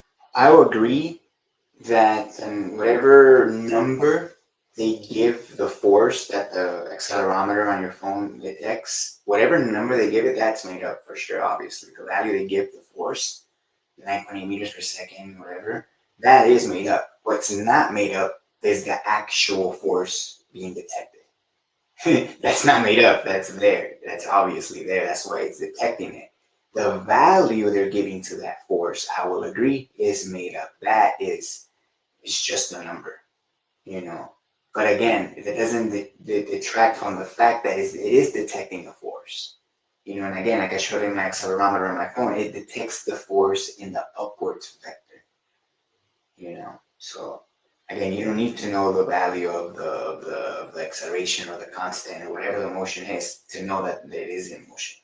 You know, that's the point. Oh, yeah. That's not what. That's exactly what I'm trying to correct here. Okay. It's not. It's correct not me. measuring anything. You know, when you zero a scale, you know, when you use a scale for a while and it gets out of whack, But it's and you but it is re-zero it. 1G. It is 1G at the moment. Sitting like No, the holding onto it. accelerometer is sitting there. It's not doing anything. It's 1G because they put 9.8 meters a second squared in there. Again, he's trying to say that it's registering that force because that's what they made it register. You know, again, the value they're giving the force, I guess, but the fact that there is an actual force present, that's not made up. Again, he's trying to say that it is, which is bizarre. Which to be honest, I'm not that surprised because he is a stationary flat earthers, and stationary flat earthers do deny that there is a force present when connected to the Earth. Now, I'm not gonna strawman every flat earther, every motionless flat earther, because not everybody says that, but a lot, especially if you believe in RDD for the cost for the things to fall and rise, then by default you have to deny that there is a force present in free fall, which is, you know, you also deny that there's a force that causes things to go down and up. You know, it's just magic. Apparently, RDD is matter doing it itself. You know, without a force. You know, so yeah. So again, you have to deny that there's a force present in free fall, which is ridiculous. In there because they believe it's at 1G. It's not measuring anything now. You get it? Again, it is measuring a force, you know, but yeah. Measuring 1G. No, Is it's it not measuring. Dude, it's not a magical thing. It's not being. So if you believe it's operating off of displacement, why would the thing in there be getting displaced when it's not moving? Because it's inside of the whole system, which is in motion together. So visually, everything appears motionless if it's moving together. So he's using optical interpretations to justify his belief. So, how is it registering displacement if it's not moving, if it's just sitting on your desk? Well, if everything was in motion, again, which it is, then it's going to look like it's motionless, but it's actually in motion, which is why it's displacing and which is why it's registering a force. It's not motionless. Again, a simple accelerometer like this with a buoyant object inside will show that when at rest and connected to the earth, the bottle, the waters inside is experiencing a pressure. You know, it's experiencing a push. You know, pushing the buoyant object in the direction that the pressure is being applied. You know, the direction of the motion, which is up. You know, a simple accelerometer like this will show that this is not motionless when it's at rest. Otherwise, again, as stated before, constant motion can be considered at rest. Yeah, it is considered at rest. Yeah, especially here on Earth, you know. Okay, so what's happening? So because it's not this is moving at really, all. really easy to confirm. That's why I mentioned the code that we can all check. So when you're not moving your phone at all, it's saying 9.8 meters a second squared. If you go to some accelerometers, they'll say 0 across the board because they're not all programmed the same way. Okay, so some say 9.8, so some say 1G and others say 0. Correct. because it's measuring So it's all change. If you're not so it's moving it, just it's not measuring any change. so it's only based on programming. I don't know what it means in this case when you said that. Again, constant motion is constant change. Which you're gonna have a constant resistance to that change. So constant motion is constant change. And again, due to inertia, you're gonna have a constant resistance to that as well. So that's what creates the displacement at the end of the day. It's the resistance to the motion. The But accelerometer. The accelerometer. yes, The but accelerometer. this little box in your phone that's called the accelerometer that uses displacement. When the phone is not moving, it's not going to register anything. So it's sitting on your desk and the program reads 9.8. That's not because the Earth is moving upwards. It's because you can go and check the code and see that they programmed 0 to be equal to 9.8. You get it? But James, my Yes. question still remains is that when you drop the phone, it goes to 0. James's mental gymnastics is pretty hilarious. We're not even having the chat with him, and I'm like having them overload already. Yeah, like the mental hoops, the mental gymnastics he's actually having to go through to justify his beliefs is pretty funny. But like if he's actually being honest, like you're fucking lost, like fuck. So again, I don't know at the end of the day whether he's being honest or he's just deliberately lying. But at the end of the day, obviously he's completely wrong. So yeah. There's no acceleration at all. It doesn't register any acceleration. Why does that do that? Is my question. I don't think that's true. It is true. It goes to 0. It is true. No, you'd have to drop it for a very long time to even get a video of that. Let's see it. No. Let me hold on. I have it somewhere. I pulled it up before. It'll take me a little bit of time to find it and try to share that, because I do have a video showing that accelerometers show 0. But once you realize that let's go back to what this device is, this mysterious device that's telling us the Earth is moving upwards. So measuring 0 means, again, it's not just the digital accelerometers that are showing that. It's literal matter, earth, water, air.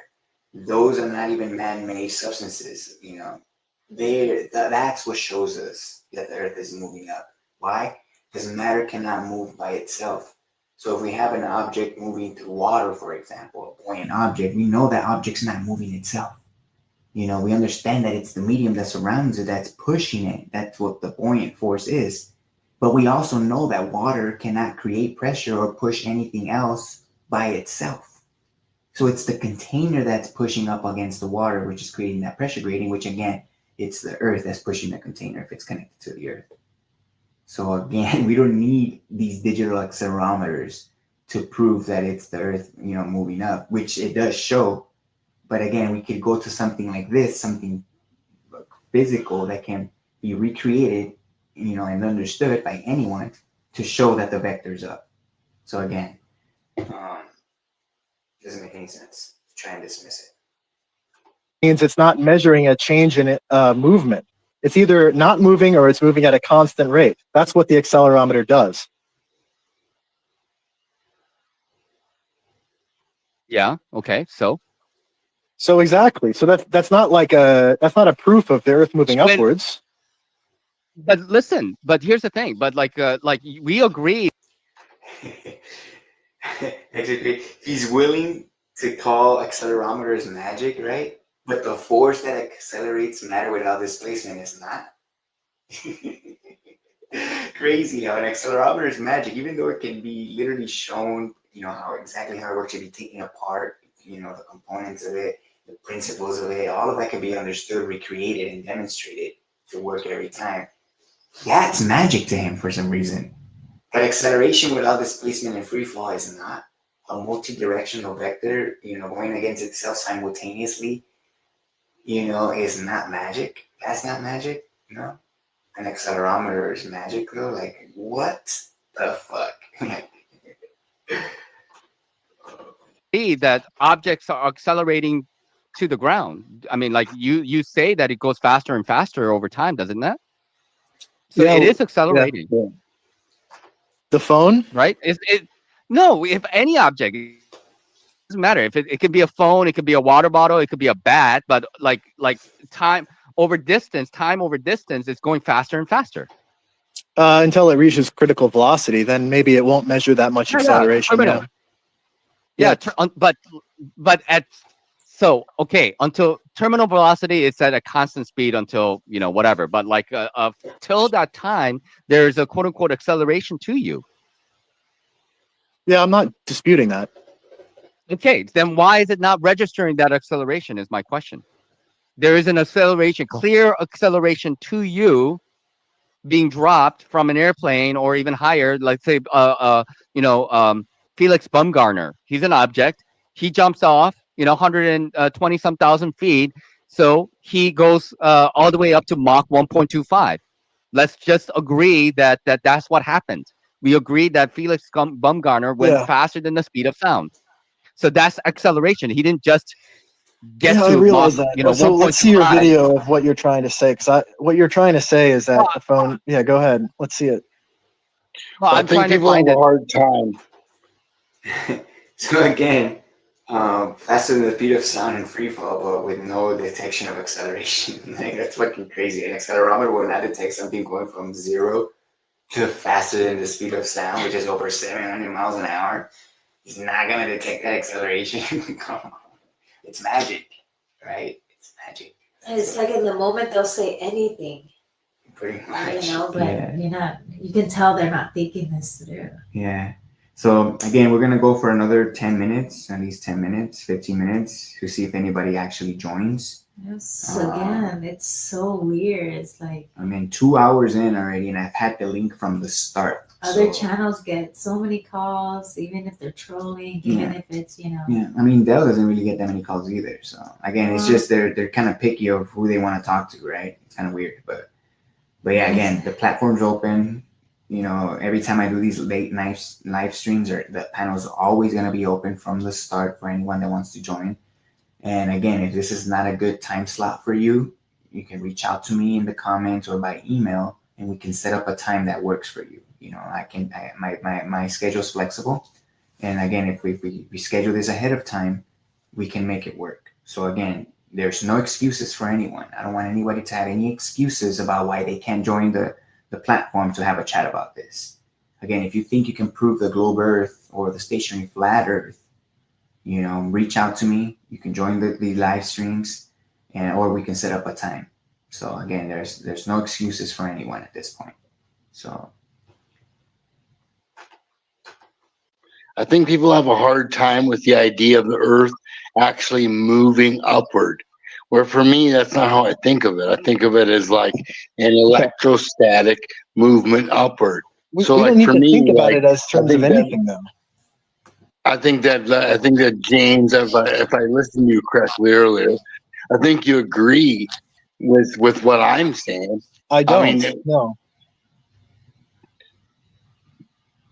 Okay. Wait, so if it was moving upwards, then it would be displacing all of the air. It would be pressurizing the air and displacing it rapidly. Well, I don't think it's moving upwards. I think there's an upward electrical movement going on. Yeah, but the electrical thing, there's no. We don't even need that. Heavier objects displace lighter objects. Why do plants stand up straight? Why do trees stand up straight? We don't need to explain everything. Let's just deal with our experience of things falling. Like, this is really easy to disprove. The momentum thing is the most obvious one, but another one. Again, the momentum thing debunks your model. If you haven't realized, your whole premise of your argument of momentum debunking the upward rising Earth, the irony there is that debunks your claim of a stationary flat Earth. The fact that more heavier objects or objects with more mass have more momentum, right? That debunks your claim. One is that if the Earth is moving upwards at a constant rate, then it would be displacing air. It would be pressurizing the air. The air is pressurized. Yeah, it would be getting more pressurized because it's in a container, right? According to the flat Earth model. Well, I think if you want to make the Earth rising up, you got to, like, at least in some way, think of it being some sort of a, like, something other than what we think of in a physical realm. So it's Well, moving simulation, to the whole where? simulation, yeah. We are observing physical things, so we're not going to go take a leap and say, well, maybe they're not physical. Well, yeah, find some evidence that they're not physical. Right now, we're observing physical things. So the plane Okay. would, yeah, let's see it.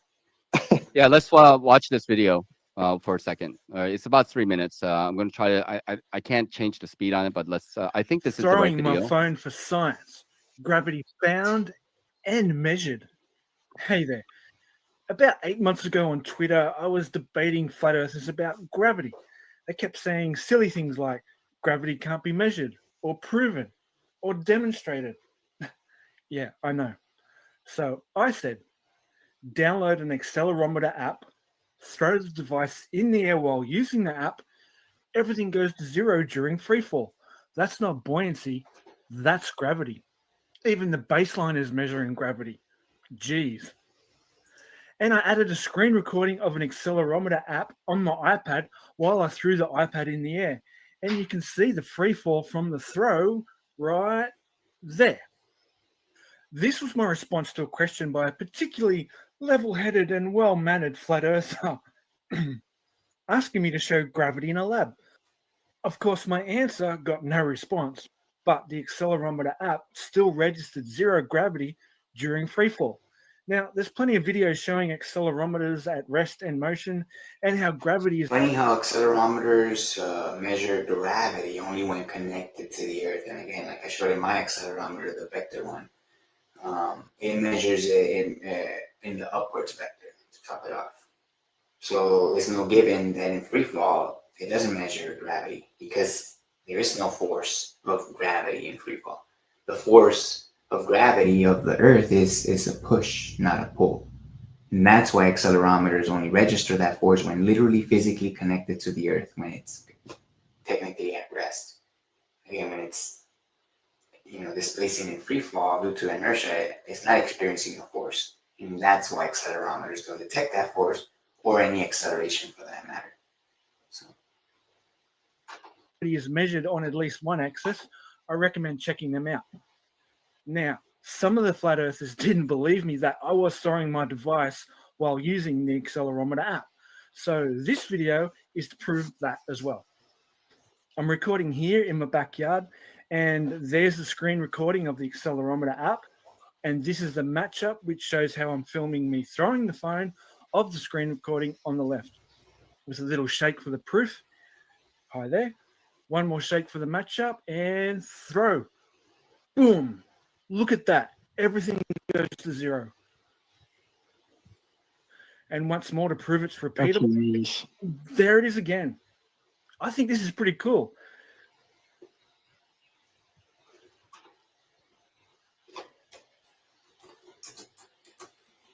All right, can I explain really quick?